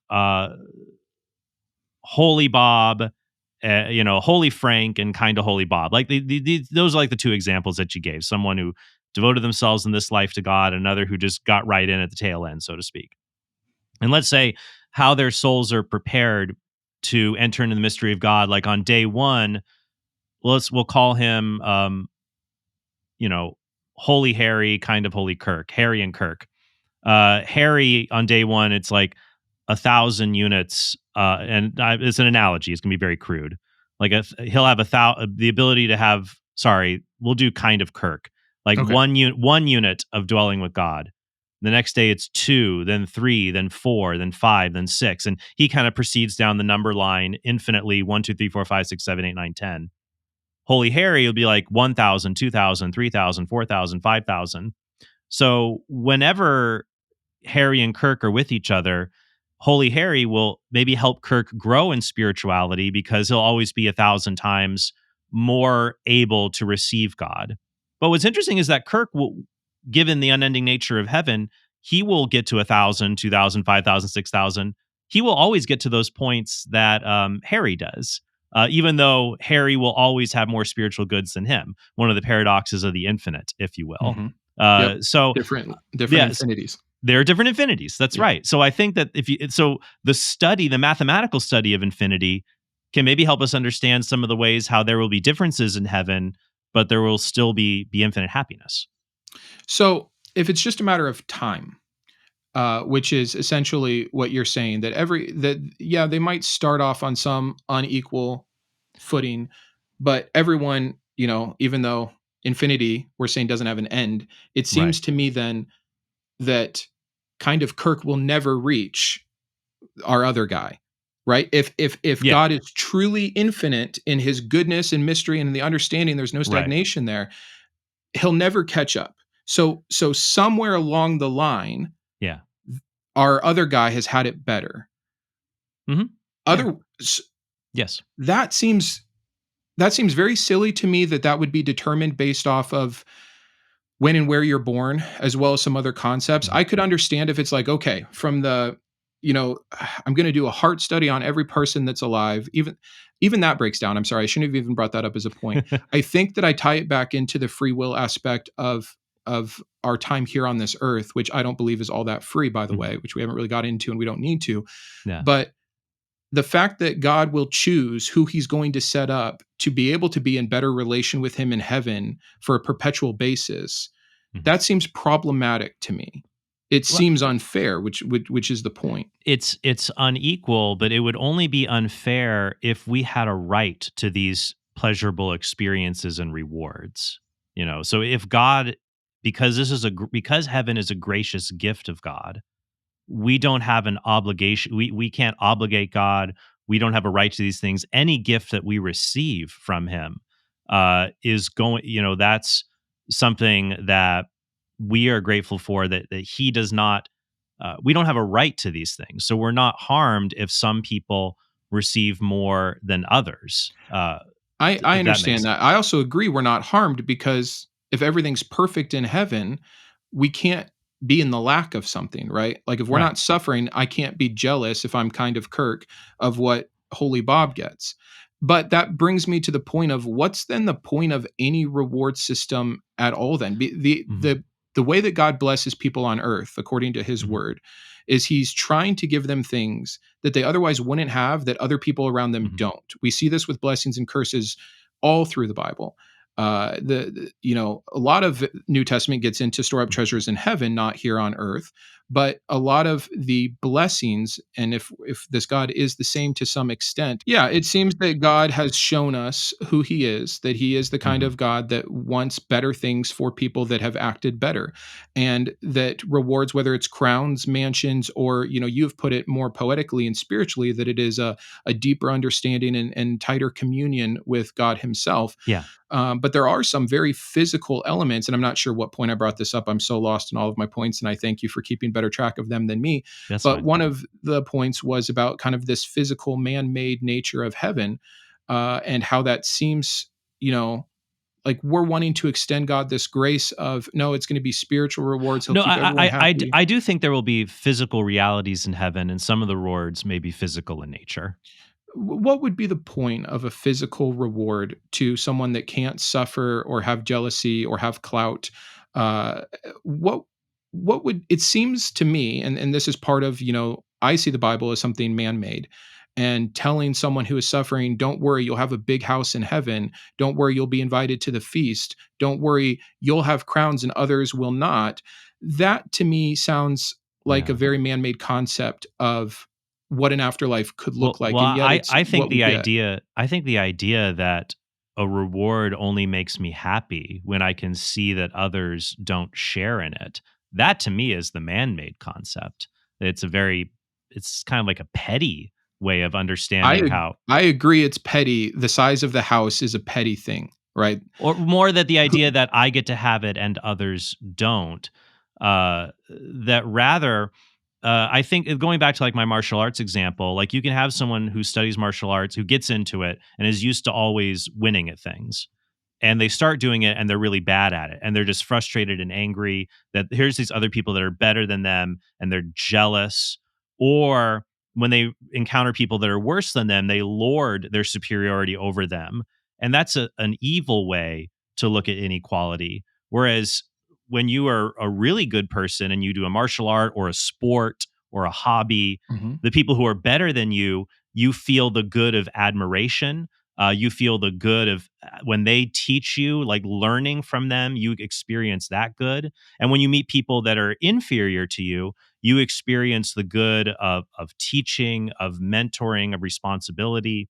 mhm. And so I think that those inequalities are opportunities for goods for those who are properly disposed, which is why heaven will only be a place for people who are properly ordered to the good.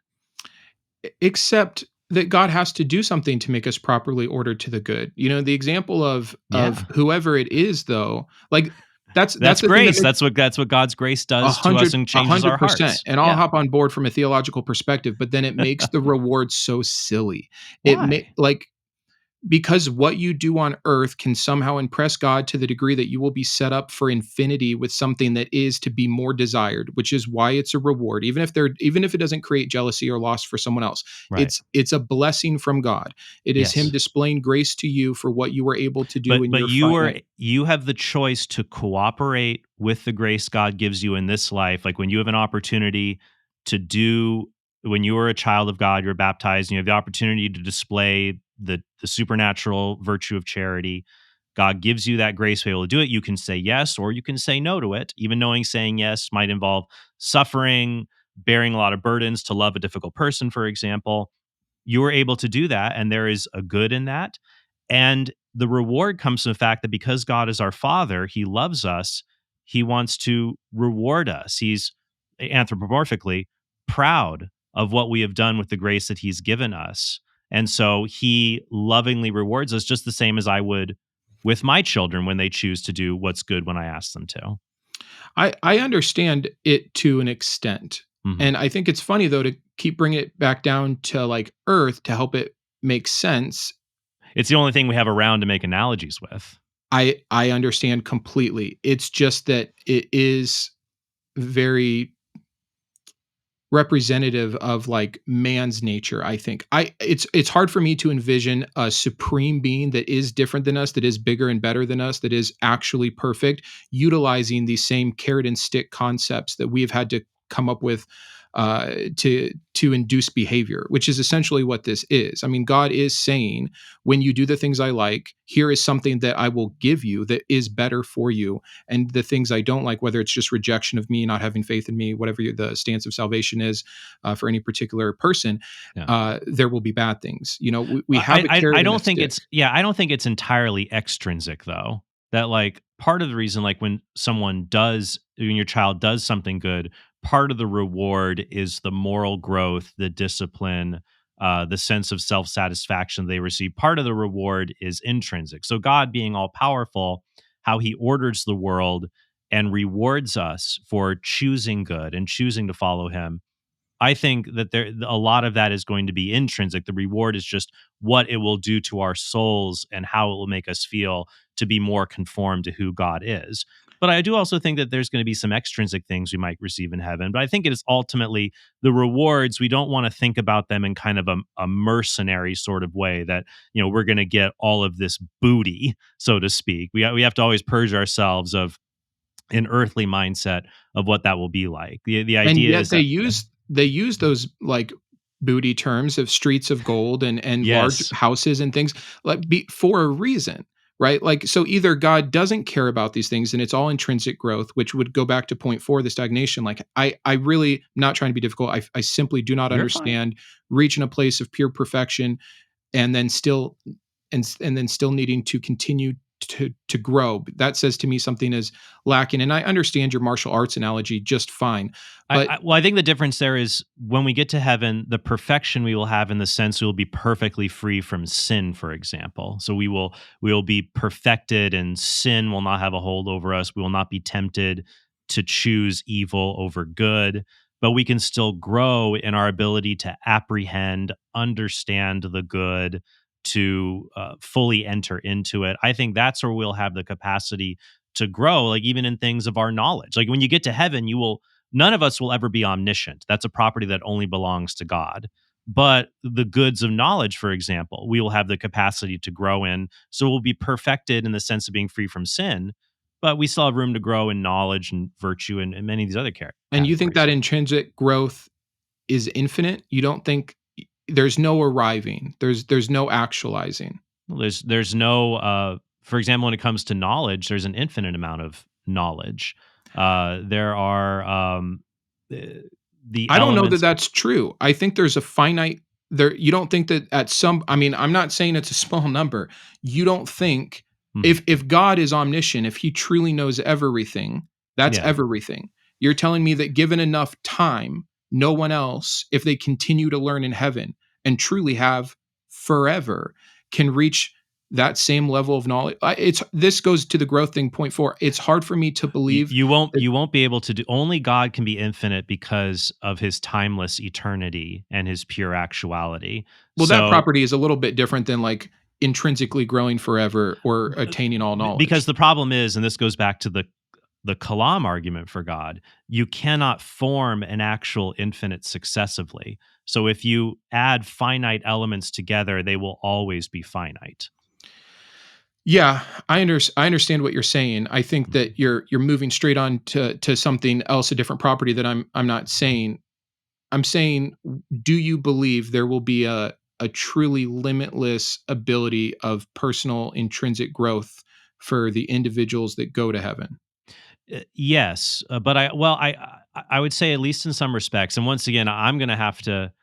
I will be humble as to what exactly heaven entails and what will happen there. All I know is that if God is all good, if he truly is unlimited in existence, power, knowledge, and goodness, then I believe the burden of proof is on the objector who says a being who is unlimited in those attributes cannot make me perpetually happy.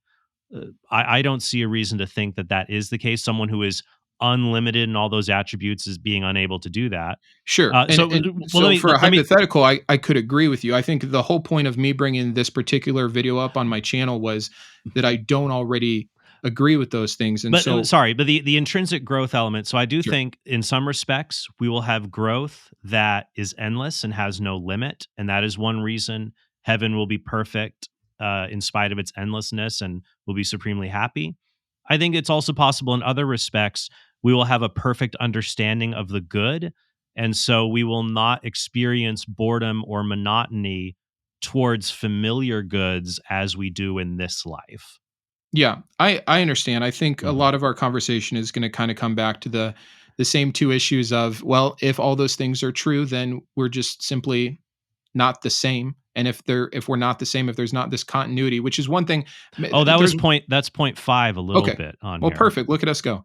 We're doing great here. Because I agree with you, we will not be the same. We definitely who we are now, we will be different in heaven, but we will still be the same person, which does gets into issues of personal identity. That was one of the other concerns about identity and memory, and that was another Yeah. concern you had. And we can maybe go briefly on it if you'd like to, because I Yeah. think the point with the identity and the consistency of nature has to get back to the free will. It was just it was a segment, a subsect of that, if you will. But Mhm. I think that it does raise some issues. So to kind of put it broadly, I believe that for heaven to work in the way that it is purported to work, we will have to be so vastly different from who we are now that it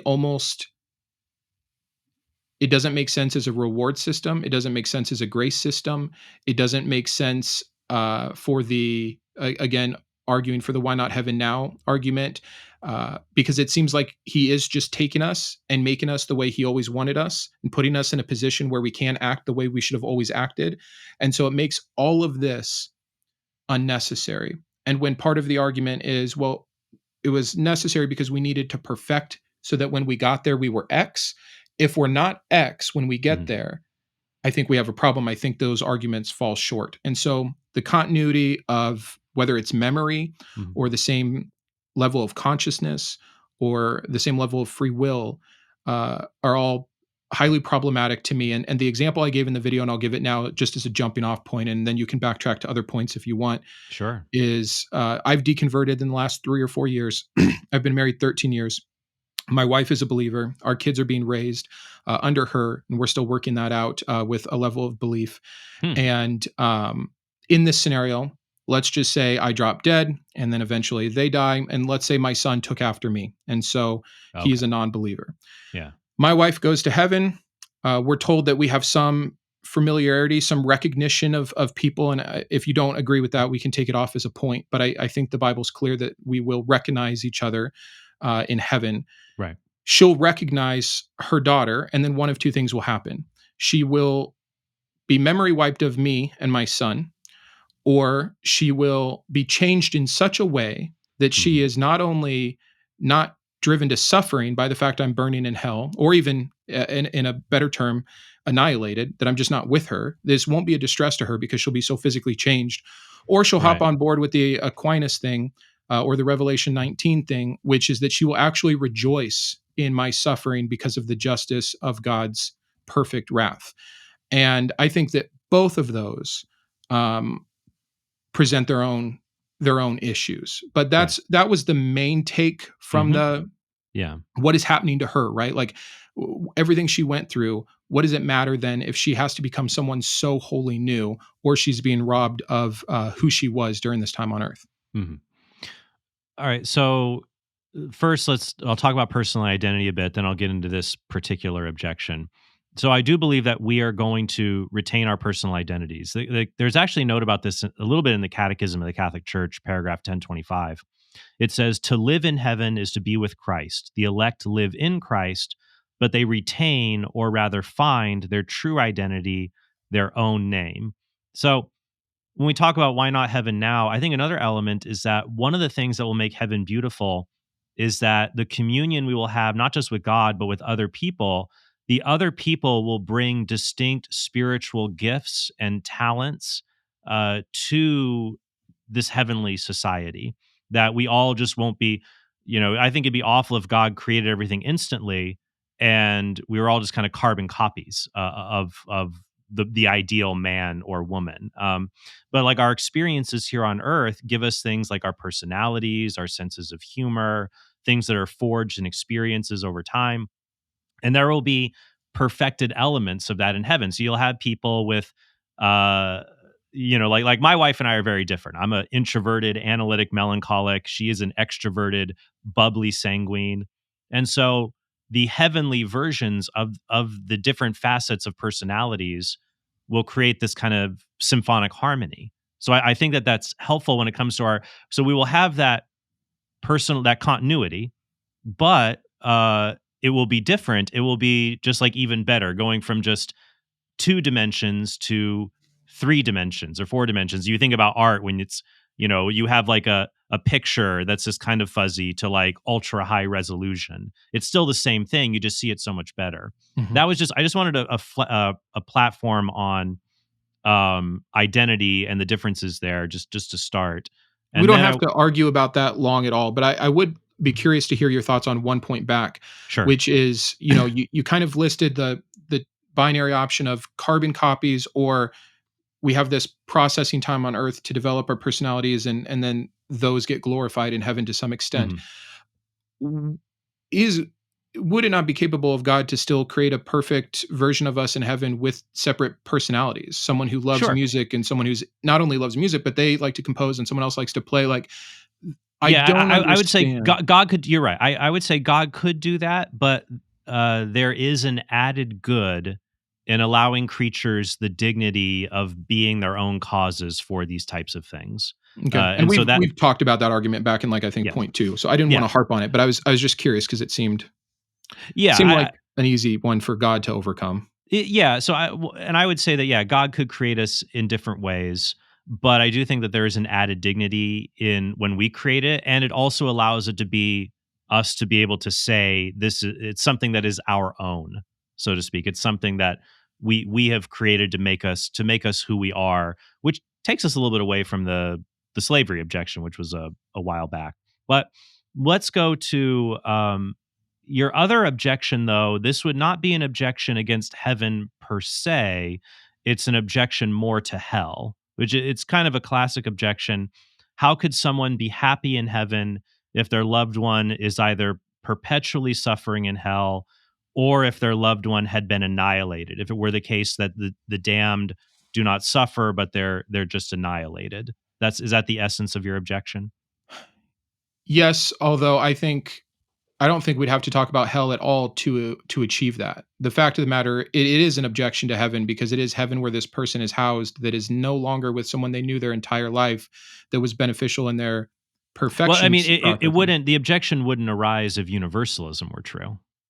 Well, no, everyone would be Right. together, but you're not of that mind anyways. And No, so I'm I'm not. So saying that's why I'm saying the objection is more about the fact that some people will not be. It's not the fact about heaven itself. It's more sure. about what the fact that some people will not be there, And how it affects the people in heaven, which how it is affects why I people think there. it's Yeah. a issue for heaven.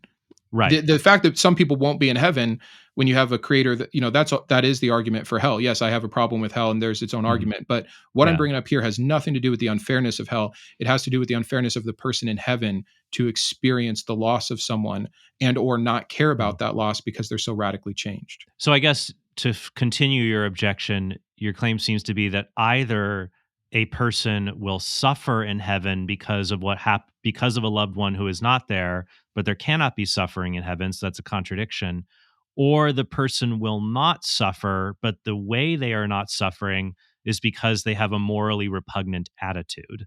That I think I've got the essence of your concern. Very close. I'm not trying to nitpick. I don't think That's it's because they fine. have a morally repugnant attitude, because I think that would be the same thing that they're still suffering in heaven.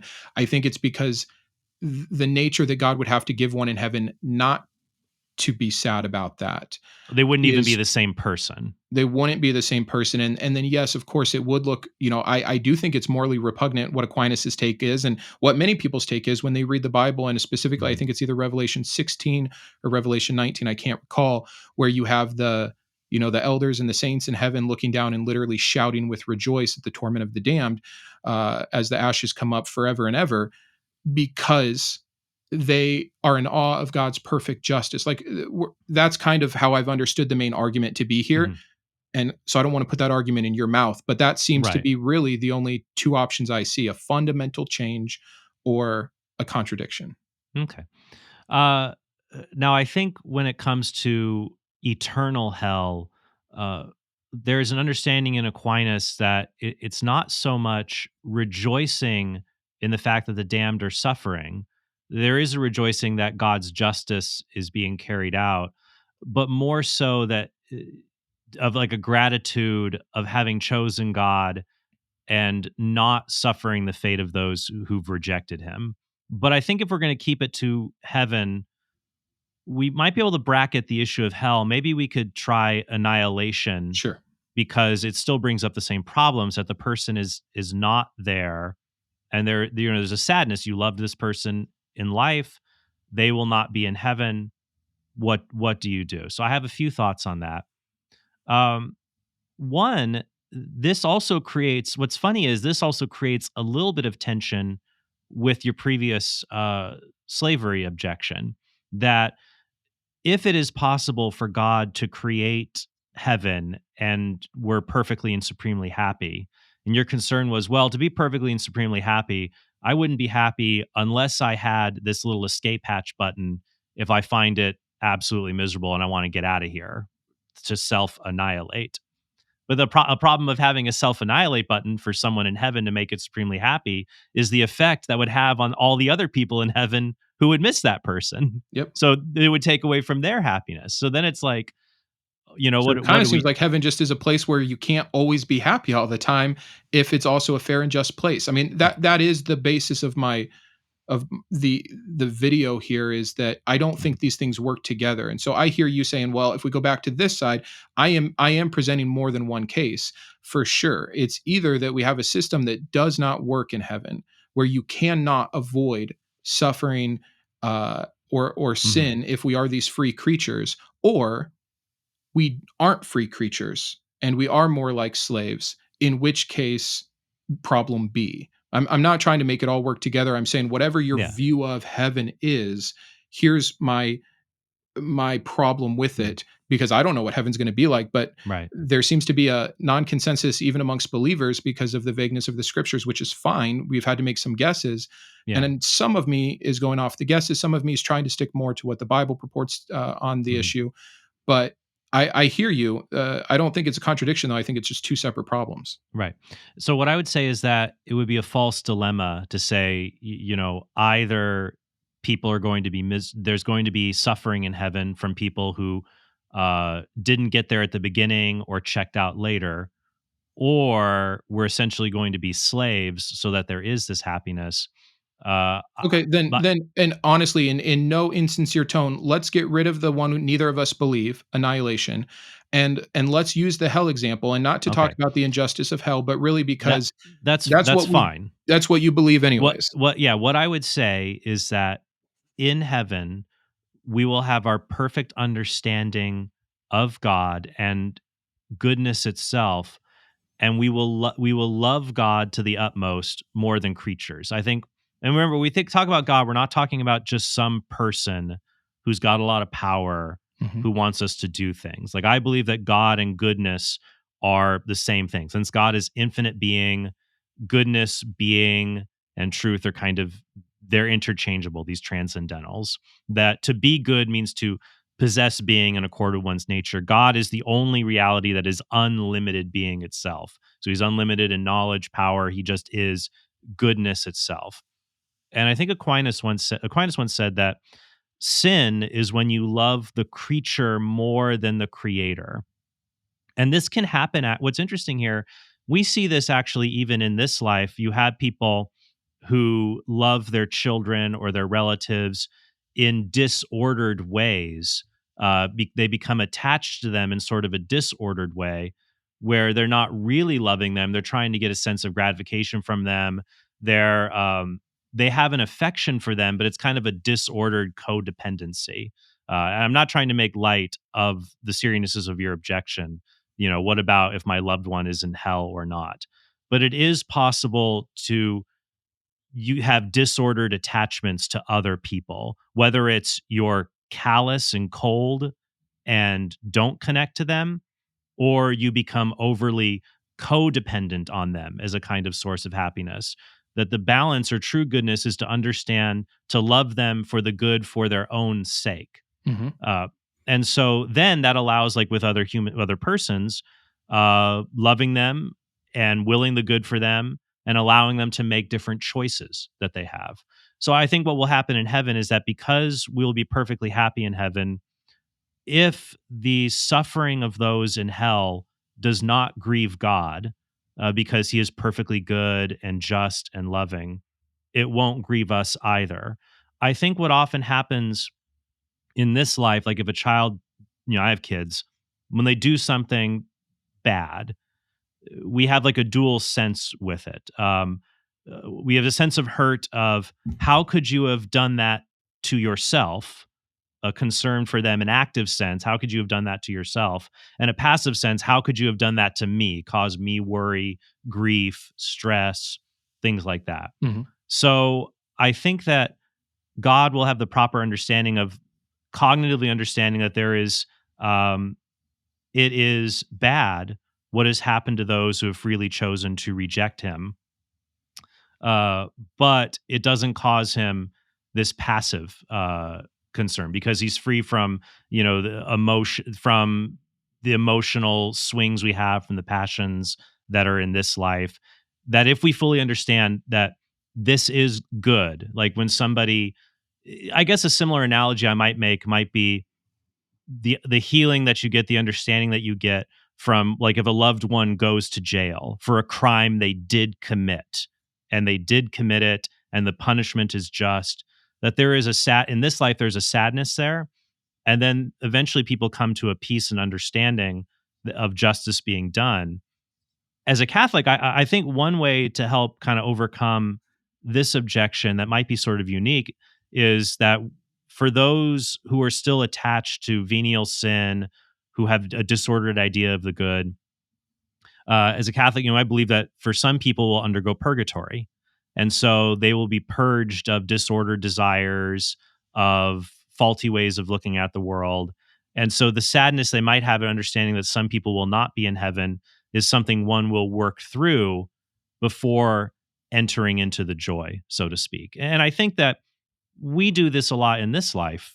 Someone will experience a tragedy, and we don't say that happiness is impossible for them. It's something, a healing process we walk them through. So I agree with you that it is a difficult objection, but I don't think that it's a insurpassable one, if that makes sense. Yeah, I hear everything you're saying. I think I have a few issues with some of the analogies. Like the make it the most heinous crime you want. Let's say my absolute best friend who I've known since childhood ends up hurting a child, and they get a just sentence. And they go to jail, and I miss them, and I deal with that loss, and I Mhm. understand why it happened, and Right. I understand that separation from society and the attempted rehabilitation is uh, a desired outcome for them, even though it means I'm not with them anymore, and that they're probably going through a bad time. Right.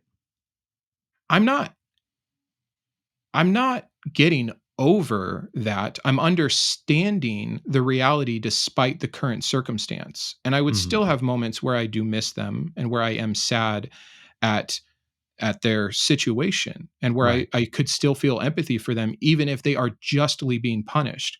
So Right. I'm not going to try to make this about the case that hell is not just punishment, and therefore it does not help alleviate Right. that concern. That'd be a separate Sure, topic. but I do think that in so far as the analogy goes, that would be something to consider. But everything you've said here about, oh, people might be different, have incorrect hierarchies of value on a relationship. My wife will be the first to tell you she loves God more than me, and than me and the children at some different levels, probably depending on the day, and that's all fine. And then outward towards friends and empathy for strangers, etc. Mhm. But in what point of her drawing close to God and getting a better perfection of God would she all of a sudden either just not remember me or not care at all about my suffering? And the other part of this too is, again, it's not to have a conversation on hell, but not Sure. everyone who goes to hell is this horrible person or someone who's chosen. Like, you might from your theological standpoint say, I'm choosing away from God. I really don't believe in him. I really just don't. I'm Right. not an anti theist. I'm not angry at God. I really don't believe in him the same way you don't believe in Allah. And my wife knows that. She Right. doesn't think I'm a bad person. She doesn't think I've turned my back on God. She doesn't think I'm trying to be handed over to my sin, etc. She really knows. I just don't have the same level of convinced Mhm. attitude that she does. Right.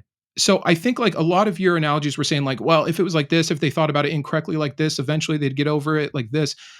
I think really taking my wife as the example, her knowing me and the reason why I am in hell, even if she believes I'm wrong, she Right. can understand that that is something that is so sad that I would be there. She's sad for me now. So when Mhm. she gets to heaven and she's no longer sad, it's either, again, back to like the basis of Mhm. it, because God is changing something about her, even if it's Right. his presence that's forcing her to somehow find we don't have to go full Aquinas, we don't have to say joy, finding not suffering in Right. my loss, which is what it would be counted. I mean, even God says he desires no one should perish. No one, he has a desire for everyone to come to him and know him, and Right. be reunited with him. So I hear you saying, like, from a cognitive perspective, God knows that this is what had to happen, and it's fine. But I also would think that the same God would be saddened by this thought, and maybe he can house those emotions better than my wife, and it's not really important. But Mhm. I don't see it working. I don't see it working at all. That someone is either not mind manipulated, or somehow comes to be someone so different than they were that they can be fine with that. I think Mhm. it is one of the bigger objections, and I understand like how you've attempted to get to it, but I don't think it measures up. Well, I would say that the growth that we will undergo in heaven, and as I quoted the Catechism before, paragraph 1025, they retain or rather find their true identity, their own name, that we will continue to grow, but we will be the same person, though there will be radical differences in our ability to understand the good, to be able to value and love what ought to be loved, and to not have disordered loves. That think about how the fact that what we loved and desired when we were 2 years old versus today, it's radically different. We almost wouldn't recognize each other, Sure. but we are still the same person. And honestly, I don't believe it's like a cop out, like, because I still see, like, even in my own kids and other people, there are still those little distinct personality traits that were even present when they were like 2 years old. You Totally. still see when someone's 32, 52, Yeah. but there's also radical differences. And so I do believe the presence of the radical differences does not cut against the personal identity problem, that we will still be the same person. But But where then is the chance for that growth that allows her to eventually, like, it seems to me it would have to happen instantaneously in heaven because there's no suffering.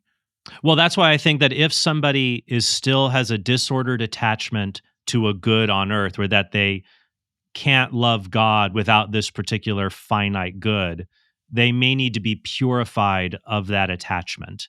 And so Is it that's an incorrect attachment to love your husband and your children the way that God tells you to?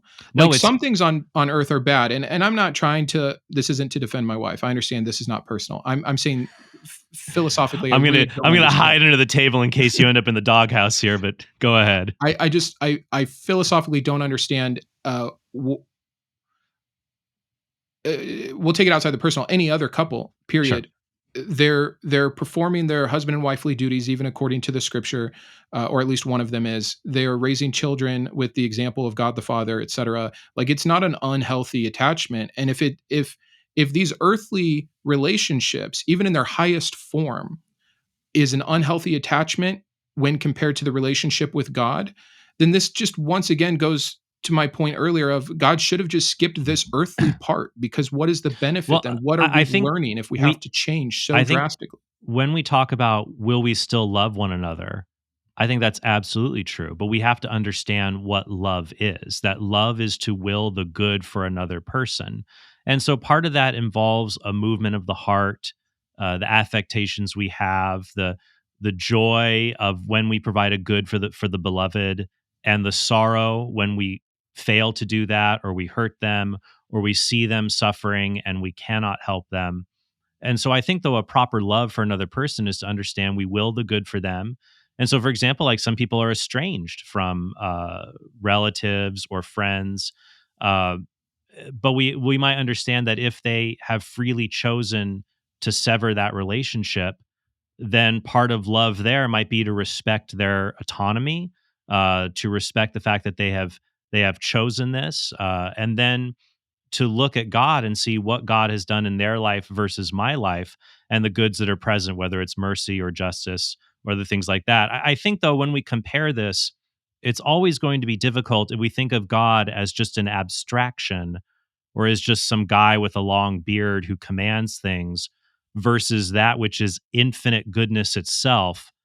And that we'll understand that a person who goes to hell, in some way, they haven't just rejected God, they've also rejected us who are perfectly united with him. That they would find God to be extremely unpleasant, and they would frankly find us to be unpleasant, given how much we've been transformed in God. So I think when we go back to like hell and someone who is there, we'll just have that properly ordered understanding, so that we're not aggrieved by it. Now I know we could get into, is this just, is Sure. this Yeah, uh I've bet my tongue on all of it, don't worry. yeah. It's not the purpose of the conversation. I'm 100% with you. But Mhm. every correct understanding that you're giving about, like, oh, having a healthy boundary and feeling like that is actually the best way to love this person. I agree, but I'm still going to be sad. I'm still going to suffer to maintain that healthy boundary. And even accepting that God is Well, not just some big source of power, that there's so much love and understanding and grace there in his presence, so much righteous justice that is flooding mhm. through my veins, that I will have the proper understanding of how much my loved one deserves to be in But hell. think about in this life, when you counsel someone whose wife dies or their children die, Mhm. they are able to undergo a process of, maybe they are sad initially, but they are able to undergo a process where that is lessened. Yeah, lessened. They might have an acceptance, they might have better tools to deal with Mhm. the what would be a non-utility of emotion, but if you ask anyone, I have yet to meet a person who, when they recount, the death of a loved one, I don't know anyone that would say, "Oh, but you know, I'm glad it happened. Yeah, I didn't want them here with me. I'm not still sad about it." Like, Yeah, there's suffering. And to right. say that there's improvement on that suffering is true, but to say that it is non-existent as it would have to be in heaven is a false comparison, I think. I think, though, the two things that will make it different will be, one, the fact that even in this life, we are able to lessen the sadness of not being able to connect, of not being connected to other people. So if God is infinite in power, knowledge, and goodness, I don't see his inability to completely ameliorate that. And then number two, I think we'd have to do a deep dive into what makes us sad about the deaths of others, and or the separation from others. And I think what makes us sad is, one, uh we are sad about what has been deprived for them. Depending where you're at, right, that the good of who they were no longer exists, or there are benefits that are no longer there for them. The sadness of us, that certain goods that we had with this person Mhm. we will never have again. And so I think that then, if heaven exists, if we have heaven and hell, there are avenues for responding to all of that. So that some of those people will be in heaven with us, but if they're not in heaven with us, there is still recognizing the good of autonomy, of justice, of their freedom to be able to reject God. The good, I think sorry, I and the understand. good, and the goods of that they provided us, of companionship, friendship. That there will be other goods like that in heaven, and so I think that we'll. It's going to be hard now, but I think that we will more clearly see God, who is true goodness itself, and have the proper ordering with other creatures. That, I guess, that'd Sure. be the ultimate answer to the problem I for me. and I understand it in so much as I can agree with it, but, the last thing I'd say on it, and then if you wanna say anything further, and then we can move on to the last point. The thing that's toughest for me, like, I understand maybe we love this person selfishly because of what they do for us in our life, and so it's not a good reason, and in heaven, we won't have that selfish motive, and so we won't miss them in the same way that we miss loved ones that are here. Like, I understand, I think that's some of what you're saying. I think it cuts the other way even sharper, though, to the Mhm. degree that least selfish reason I could be sad about someone's death here on earth is for what they will miss, even here on earth, right? If my 6-year-old were to die tonight, I would be so sad, of course, because I love them and I would feel pain, but I would be sad that they don't get to experience certain things that I know otherwise were set up for them to Right. experience, right? What more magnitude of that feeling could there be than being in the presence of the perfect Almighty and realizing that, like a child who does not get to experience the benefit with the harm, this person's in hell suffering Mhm. all harm with Right. zero chance for zero benefit of what you know to be the greatest benefit.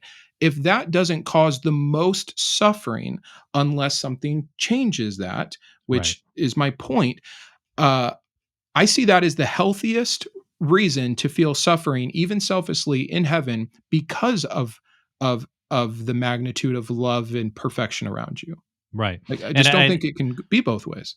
Right. And I think that what will happen in those cases is that if someone dies here on earth and we're sad about the experiences they will no longer have, especially in the case of like small children, uh, there's nothing to prevent them from, well, I mean, this gets into finer points of theology, but one can certainly hold the view, especially among small children before the age of reason. Uh, there's nothing to prevent them from experiencing heaven along with other people. So it's either they don't get the experiences on earth, they will get experiences in heaven, or they will have had enough experiences in this life to have been able to reject God. And so then they will have that freedom and autonomy, and they won't be slaves of God, and they'll have that ability to reject him. That gets into hell, and whether, so we're going around a bit Sure. here, but Yep. I'm fine to agree to yeah, so disagree. let's but I think we see here it will ultimately come once again to a value judgment of understanding. Can we be perfectly at peace with those who are justly punished? And because I do believe that in some cases in this life, people have a disordered sense of compassion, that like they don't like the idea of people being punished for anything. They think it's just awful someone goes to jail or has to do this, and and they have a disordered view of Yeah, justice. I But agree that exists, but yeah, yeah. so anywho, all right, let's we have the last one here. I don't know if there might not be too much here for this, but you kind of had a little bit of a uh, wager issue, or how much you're giving up. That was kind of your final thought, was the seventh I problem. mean, the first 6 are playing in the pretense of, "Okay, I'm wrong, this God exists, heaven's real." The 7th one is more, rounding out, for the sake of other kinds of people that listen to my channel, that I believe, first of all, obviously, that this God isn't real and that this heaven does not exist. Mhm. And so, if that is correct, and so much of the objection I hear is, yeah, but heaven provides comfort. Yeah, but don't you understand? It's better for people to not have to worry about death, anxiety, etc. Like even from a secular position, etc. I vehemently disagree. I think that heaven robs us of the actual autonomy of the only naturalistic life that we know we will have, which is to be here now. I think not everyone handles it this way. I'm not making a prescription that everyone who believes in heaven lives a meaningless life here. But if you are, theologically consistent to believe that everything should be done for tomorrow and not today, that every treasure should be stored up in heaven, not here on earth, that the only mission you have is to make sure you end up in the right spot and that other people do as well. If that's not true, look at what you're missing. And so, yeah, I mean, I made a dumb joke about a reverse Pascal's wager. Pascal's wager is awful. So would this version of it. Yeah. So I'm not really holding to that. My point is simply, I'm under the persuasion heaven doesn't exist, and the belief in this heaven is actually causing harm and loss for the only life we do have, Where which you does can't agree with. So yeah, I don't know how much we'll have to talk about, but where does belief in heaven cause harm right now? we could talk on a really small level. We could talk on a really big level. Sure. I made a video Sunday about end time prophecy and specifically how people are looking at what's going on in Israel, Palestine, and Hamas for signs of the end time. And the comments alone, and this is something I had growing up, and I know it's more evangelical and Protestant than it is Catholic, so maybe you cannot relate to this. But the Yeah. idea that all this suffering is fine. What's going on in the Middle East is fine because look, it's the thing that had to happen before God gets to come back. It seems to me to be an inherently selfish view that the only thing that matters is getting to the place with no suffering, and Yeah, that the I would agree that for someone to say this is just fine, like even if I were to approach the problem of evil, I wouldn't say evil and suffering are just fine. I would say that there is a reason why these things would be tolerated versus this or that. But yes, to have a callous disregard, that if you think that life is just about saying the sinner's prayer and getting your seat in heaven reserved and getting there, I can see that, but I would say that's comes from a disordered view of salvation rather than heaven Sure, but itself. if salvation isn't real, like I understand you're not going to be able to play in the same pen as me here, but say you're wrong and Mhm. that there is no compensation, there Right. is no heaven to make these things better, and people are living their life as if there is. Yeah. I think it's very fair and very obvious to see that people are that disorders people's hierarchy. right? Like Mhm. you're saying in the heavenly sense, in the spiritual sense, we should be God first, then everything else. If God's not real and someone is still God first, can you not see how that could harm relationships, harm families, harm future planning, harm Yeah. income, harm potential? Like, I can see that. And so that's why I think one way we can look at it, as I said earlier, I think that God and goodness are the same thing, like goodness itself. So if I said, you should live your life good first and everything else second. And so, like, within this is not just restricted to Catholics, but it's popular among the Catholic tradition of understanding how we ought to live is governed a lot by natural law. The idea that as creatures who have reason and can discern this is good, this is evil, this is neutral, that we can discern. Natural law is the rational creature's participation in God's eternal law. So God makes the universe. He says it ought to be a certain way. If you have the use of reason, you can participate in that. So it seems to me that if someone, heaven is about supreme happiness being with God, who is goodness itself. If we spend our lives pursuing that which is the good, using reason to be able to pursue it, and I think we also need revelation because sometimes, because of sin, I mean, this is all people can rationalize all kinds of bad stuff. Revelation can give us a kick in the pants to say, you might make a bunch of rationalizations about why having an affair might be good here. Thou shalt not commit adultery. I'm sorry. So I think, though, for someone who is committed to pursuing the good in this life, that is something they'll never regret pursuing, even if it is very difficult. So even if it turns out, so the point of Pascal's wager is, I agree with you. Pascal's wager is bad if it is about avoiding hell. But if you look at the wager in this way, and this is the true way the wager is actually done, as Pascal writes it, if you are on the fence and you want Christianity to be true, 50-50 on the fence, you really could go either way. There's no harm in just willing yourself to say, yeah, maybe it just is true. And that even if it turns out not to be true, living a life of goodness, a lot of Pew Research polls and other things say that religious people do tend to be happier. I know there's correlating factors there. Uh, I don't think you haven't really lost out on anything. And I guess that's how I would look at it. yeah. And I say this as a compliment to your belief consistency that I think you really cannot hop down in my world of understanding that if this isn't true, you are still going back to, well, okay, the God that I purport to know, even if he isn't true, he is synonymous with goodness. Right. I disagree. If that God were real, I don't even think he would be synonymous with good. The God of And the Bible, you mean? correct. Mhm. Which, other than your own personal understanding, which is part of my problem with all religions, yet alone Christianity, that we have a holy book, we have revelation, we have a God saying exactly who he is and exactly what he does and exactly what he wants. And still it's, yeah, but the way I understand him is X. But it, Yeah. regardless, Mhm.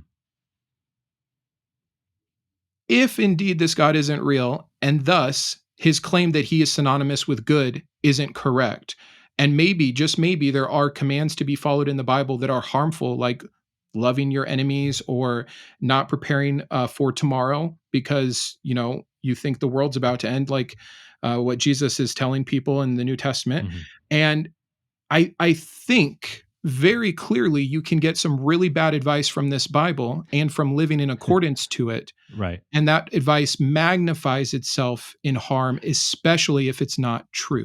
I don't mean to be sorry. What you said there about picking loving your enemies as a problematic command. Well, that's kind of interesting because what if you made an objection to hell and I said, well, these people are God's enemies. Who says he has to love them? Sure, I mean, we can get off on a tangent about it. Yeah, I I don't I want say it it in the I get it. It I've seen that verse be, and you can say, "Oh, it's being misused. manipulated or misused." Yeah. I think in general, if you tell a woman who is battered by her husband that she doesn't have and we might disagree theologically here, but it seems clear to me that the only exception for divorce Jesus gives after he corrects Moses is an affair, and she's being mistreated in some fashion. And when she goes to get counseling from the church, and I've seen these examples, and I don't think these are like one-offs. She's told, submit to your husband. Even Jesus says, love your enemies, yet alone someone that is Yeah, in that's servitude over. Like, well, and I would say here, for example, in that case, the way to will the good for him because he has committed a crime, to the way to truly love him is to make sure he is brought under the order of justice for the crime that he has committed, and to legally separate, or in some cases, divorce. The Catholic teaching is more divorce and remarriage. Even divorce can be allowed even under circumstances for safety, things like that. So, not to get on a tangent, sure. that there for to love your an evil husband who batters his wife would be to make sure that he is put under the order of justice, uh, to love him, to prevent him from committing more evils. It would be a supreme act of love to make sure that he is restrained, legally incarcerated, whatever it needs to be, that it's loving to prevent people from committing more evils against you. And so I here, that's where, understand, and so when and I we go back, can. that's why when I look at hell, it's like, oh, well, to love someone, placing them under justice, what they freely choose, is actually the supremely loving thing. Not to get the hell gambit back in there, Well, but that I would say, yeah. So you're saying, I see what you're saying is that, hey, if all of this is false, if you believe a belief system and it's got these wackadoodle things in it that cause you harm, and you're saying, why do you do the wackadoodle stuff? Well, because I'm going to go to heaven. Well, what if heaven's not there? You've just really cashed out your chips for all kinds of really bad stuff. It's like when I watched a documentary on fundamentalist polygamous Mormons. sure. It's like, oh, geez, oh, goodness. Um, but I guess what I would say is that that's a reason why, if one pursues a religious belief system, one should also, that's why in Pope St. John Paul II had an encyclical called Fides et Ratio, Faith and Reason. And the opening line talks about how faith and reason are like two wings that raise the human spirit. So you would want to, if you investigated, if you believed there was a God, if you believed, I could believe in a, omni God, God made the world.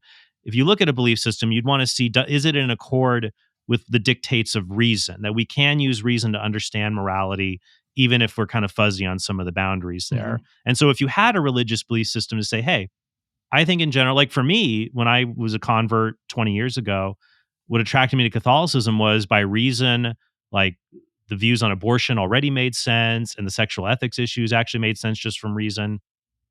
If you have something that is reasonable, it will ultimately bring you happiness anyways. So I guess I that's think one way some I might. parts of Christianity are reasonable. I think Mhm. many parts are absolutely not reasonable. And I Mm. think that Sure. part of what helps you see the non-reasonable as more reasonable is your belief that this God does exist, and if he does, he is wholly good. But I would say, maybe for you to get my point more, Mhm. picture the God you don't believe in. Sure. Many people think Allah is all good, meaning Yeah. peace, and that following his commands and his ethics are truly beneficial simply because he Mhm. has all these same claims as Yahweh, or many of them. Would you say that even if Allah doesn't exist, it would be beneficial for people to live their life in accordance with the Quran? Well, I guess beneficial, sometimes that's like in comparison to Do you what, think it could right? be disbeneficial to live your life in accordance with the Quran? Oh, absolutely. If you're choosing it over that which is true. So, for example, I But think in my but in the hypothetical here, for you, it's a hypothetical. This God isn't true. Like, for the first 6 points, I had to get on board with, okay, let's say this God exists. Let's say he is who he says he is, and this heaven exists, etc. right. This Okay. seventh point is very simple. It is, okay, but he doesn't. And pretending Right. he does can actually get in the way of, I mean, here's a simpler example. Right. What would be the utility of taking care of the earth to make sure it's going to be here for the next 5 million years if you really believe that we're going to get a new heaven and a new earth, and God can just snap his Mhm. fingers and that his timeline Right. is correct and he's going to will what he Right. wants anyways? That is a fundamental, consistent philosophical belief one would have to have, that God's in control of what happens on this earth. Yes, maybe we're here to be good stewards, but not more than we are to share the gospel, etc.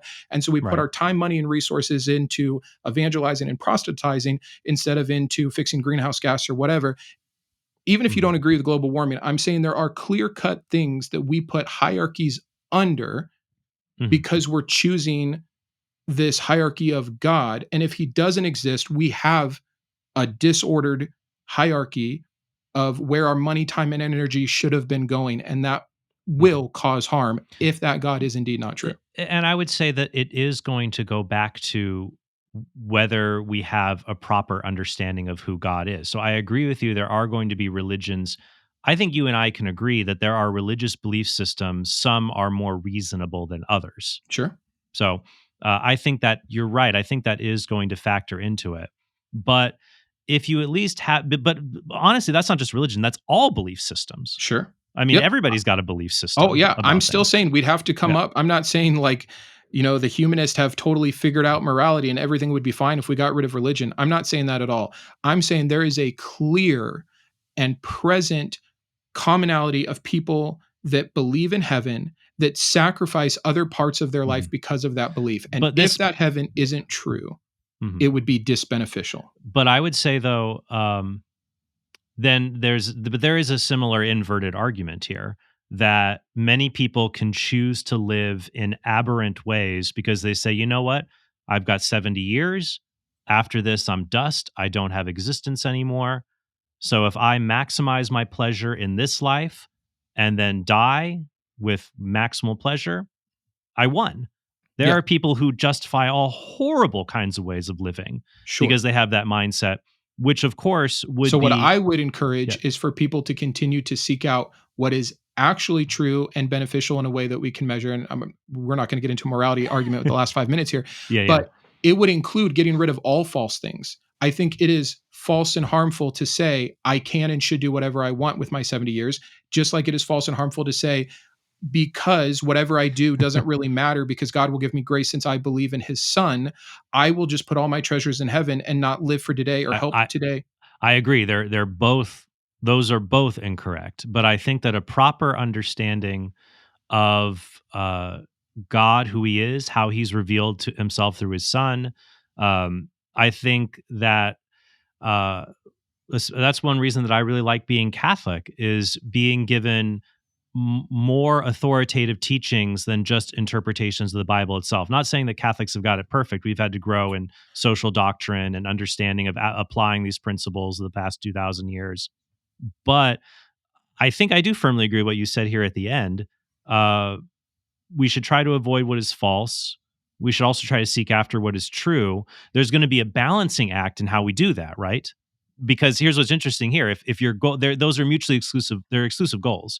If you try to minimize false beliefs, you could just shut yourself off from believing anything. But then Sure. you can miss out on a whole bunch of true stuff. Sure. And if you want to maximize true beliefs, false ones are going to sneak in there. So there's going to be a balancing act when how we assess the evidence around us. So I do think that when we choose to believe something, you're right, it ought not be for purely mercenary ends, whether it's atheism to live my life how I'd like, or Christianity just to get the heavenly jackpot. It's we choose the belief system because this is true, and because it's true, it's good, and because it's good, it's beautiful. And if we grow in goodness in this life, we're always moving towards an ultimate fulfillment of the good and the union with God that we have here. That it's not like for Catholicism, it's not just a moment that we're saved. It's always a process of growing in our union with God. So And I do like I certain don't mean to parts of pontificate, but no, if any of it was true, I like the idea of Catholicism, one, because it also doesn't constrict you to the Bible, which is part of the reason that I believe if that mhm, God were real, he still would be, we can get into all the moral issues in another conversation, but yeah, you and I were never going to be able to agree on this particular point. It is impossible hypothetical for you. And I know you've entertained it. I'm not trying to say you yeah. didn't. I'm just saying there's no clear conclusion for us here. I think it's really sad though. And for not for you, Well, for I think the difference is like how much people give up. I would say that depends on what particular religious belief system they adopt. I think you're going to get different levels of net benefits and net harms, of course, based off not only which religion you follow or which Mhm. God you believe in, but which version of that God and religion you believe in and follow, et cetera. You could be a prosperity gospel Christian and get it completely different than a good self-sacrificing Catholic. So, the same God, though, same text. I think what that allows you to be able to say is, oh, the people who Mhm. are doing it wrong are either, I don't know if you would say non-believers or they're acting inappropriately in accordance with the guidance of the Holy Spirit. Whatever that would be, it would simply be because they don't have it quite right. Where I'm saying there Mhm. is no version of it being quite right because the God doesn't exist. And under that, we simply have to stop living for a day that is one, unfalsifiable, but two, under this idea that truly this particular God or God system or all the man-made gods, wherever you want to draw your line of atheism, don't exist. Mhm. We get the autonomy back for today. We get it matters what we do here. And that's something that most religions can't say. Most say the opposite. Even if they provide some good laws to follow in the meantime that could be somewhat beneficial, most of them say the only thing that matters is what you believe, what you got right, and where you go when it all ends. Yeah, and And people what will abuse that. You could do good with that, Trent. I 100%. Mhm. There are some of the most charitable people are believers, and there are also some of the Yeah. worst people are believers, and that goes the same for atheists. It's a personal Mhm. thing. But yeah, and I would say the fact that there's a risk of abuse there, it'd be like if you were debating, let's say you were two atheists, and one is a virtue, ethic, moral realist. He believes morality is real. We should practice virtue ethics. We should grow in virtue. We should choose to do what is good. We must do what is good even when it's difficult. And you have another atheist who says, yeah, well, I'm an amoralist. I don't believe morality is just a construct. People can waste their lives trying to pursue virtue. And he might even be able to come up with examples of miserable, weird vegetarians or weird pacifists or other examples like that. But I don't think at the end of the day that would take away from the better arguments for we should strive after morality, objective morality, even if there are difficulties in understanding it and trying to pursue that which is virtuous.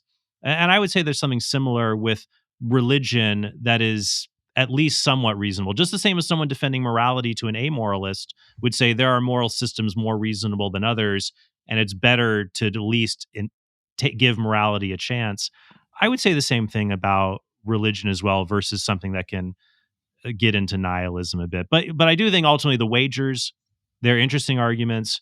It's more about looking at the evidence. Does the evidence stack up to whether it's true or not? It's a That complete would side point. Yeah, I that would agree. be This a whole thing is assuming we've reached a certain conclusion already, weighing the evidence and deciphering if God is real, and even if he's not, if it would still be good to believe in a God. All of that would, of course, come first.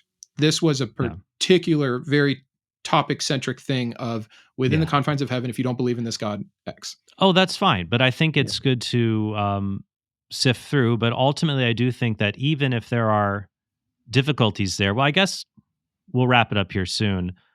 It's kind of interesting. I do think that our hearts, we do have this natural inclination for unending joy. I don't see how a maximally great being will be unable to satisfy that, because it seems like if we all start to think about what should God do, it's like, let's say he created us, there's no sin, but he gives us a 100-year time limit and we're going to pop out of existence. I think we would be sad at that. We like, can I get an extension, please? Can I get Yeah, can maybe I a get lot of people another would want extension? extension, and maybe some people would want a different extension for different amounts of time. Yeah. And I hear you. I'm not saying I have a perfect system, and the entire point of this to me was Mhm.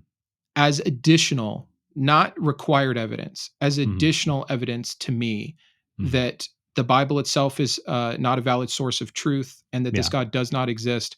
I see enough plot Problems. holes in heaven Mhm. to Mhm. err on, not even to err on this side, because the evidence comes before this. Heaven is the afterthought, like pre-trib, post-trib, don't care. It's the afterthought of it, but it doesn't do God any favors. It doesn't help win me over to any other lines of argumentation or evidence.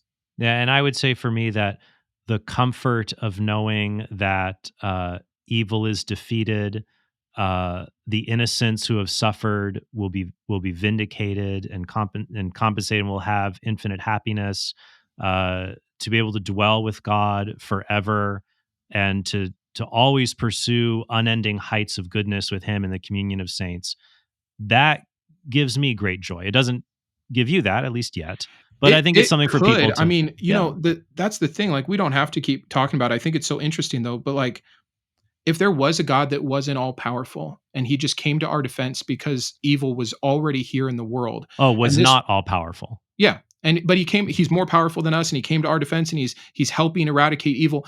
But it all falls apart for me, where it's like God Yeah, that created, to me that wouldn't be God, that'd be Superman. Well, I would root more for Superman than the person who created the evil he has to rescue us from at the Yeah. cost of the individual, at the Mhm. cost of allowing this level of gratuitous harm. Like, I, Mhm. I understand what you're saying, but built into all the things that sound so lovely to you are all the things that sound so Yeah. horrendous to And me. I guess for me, like God could have, to avoid all of that, had not created anything, I suppose. I think that that's a very valid option that is not necessarily part of this conversation and seems extreme. It's kind of like the antinatalist Yeah. argument. But I think that if God can't create a world that gives us freedom and limits harm, Mhm. if it's not truly, if he's not all powerful enough to create that, Mhm. then maybe he shouldn't have created. Yeah, I think that's a fair Mhm. statement. And I think that once again there'll be different value judgments here, Sure. given especially to what heaven and infinite happiness within all of the calculus would provide. I think it was worthwhile. But I think I'll let you have. Is there anything else that you want to share about this, or anything else? I'll let you. No, I think we went well over what we are planning, 2.5 hours, and I loved every second I'm of so it. sorry. I hope I didn't keep you from anything. I thought. No, no, this was a treat. I've had the pleasure and the upper hand of watching you a lot longer than you've known I've existed. So it's fun to be able to be part of the conversation. And I think I told you I made that comment in the one video that I did make of a reaction of you that I know you saw was, I Yeah. think you're one of the more fair apologists out there. Not to say all apologists are so written. No, there's some that I'm not, to be professional courtesy, I won't say, but there's some that make me cringe. For sure. And on both sides, right? There's atheist advocates that absolutely are in the wrong. But I do appreciate your consistency, your thoughtfulness, and your openness. So I very much enjoyed getting to talk. And I have been watching a decent number of your episodes recently because I do appreciate your thoughtfulness. I do have a little bit of a rule when I engage people. If somebody is not a very thoughtful or gracious person, I'll often maybe, this isn't everyone. I've had debates with very gracious people, but for some people, I'll only do timed, moderated debates because it would just be, they're so cantankerous and Mm, jerky. A dialogue just doesn't work with somebody like mm. that. But I had very high hopes, and they were vindicated indeed from watching your videos that we can have a conversation rather than something that would get out of hand. Awesome. I appreciate that. And I'm glad it went that way. Thank you very Ve- much. Very good. All right. Thank you guys for watching. Sorry this felt like it went on forever, but that's apropos for the theme. Yeah, definitely check out Brandon's channel, Mind Shift. Maybe we'll have another dialogue in the future about some other subjects you have. But I think that in the goal of Christian, especially Christians and atheists interacting with these issues online, these kinds of dialogues I think are very important. I'm looking forward to hopefully scheduling a lot more of them. So thank you, Brandon, for being on the show today. Awesome. Thanks so much, Trent. All right. Thank you guys for watching, and I hope you all have a very blessed day. Hey, thanks for watching this video. If you want to help us produce more great content like this, be sure to click subscribe and go to TrentHornPodcast.com to become a premium subscriber. You'll help us create more videos like this and get access to bonus content and sneak peeks of our upcoming projects.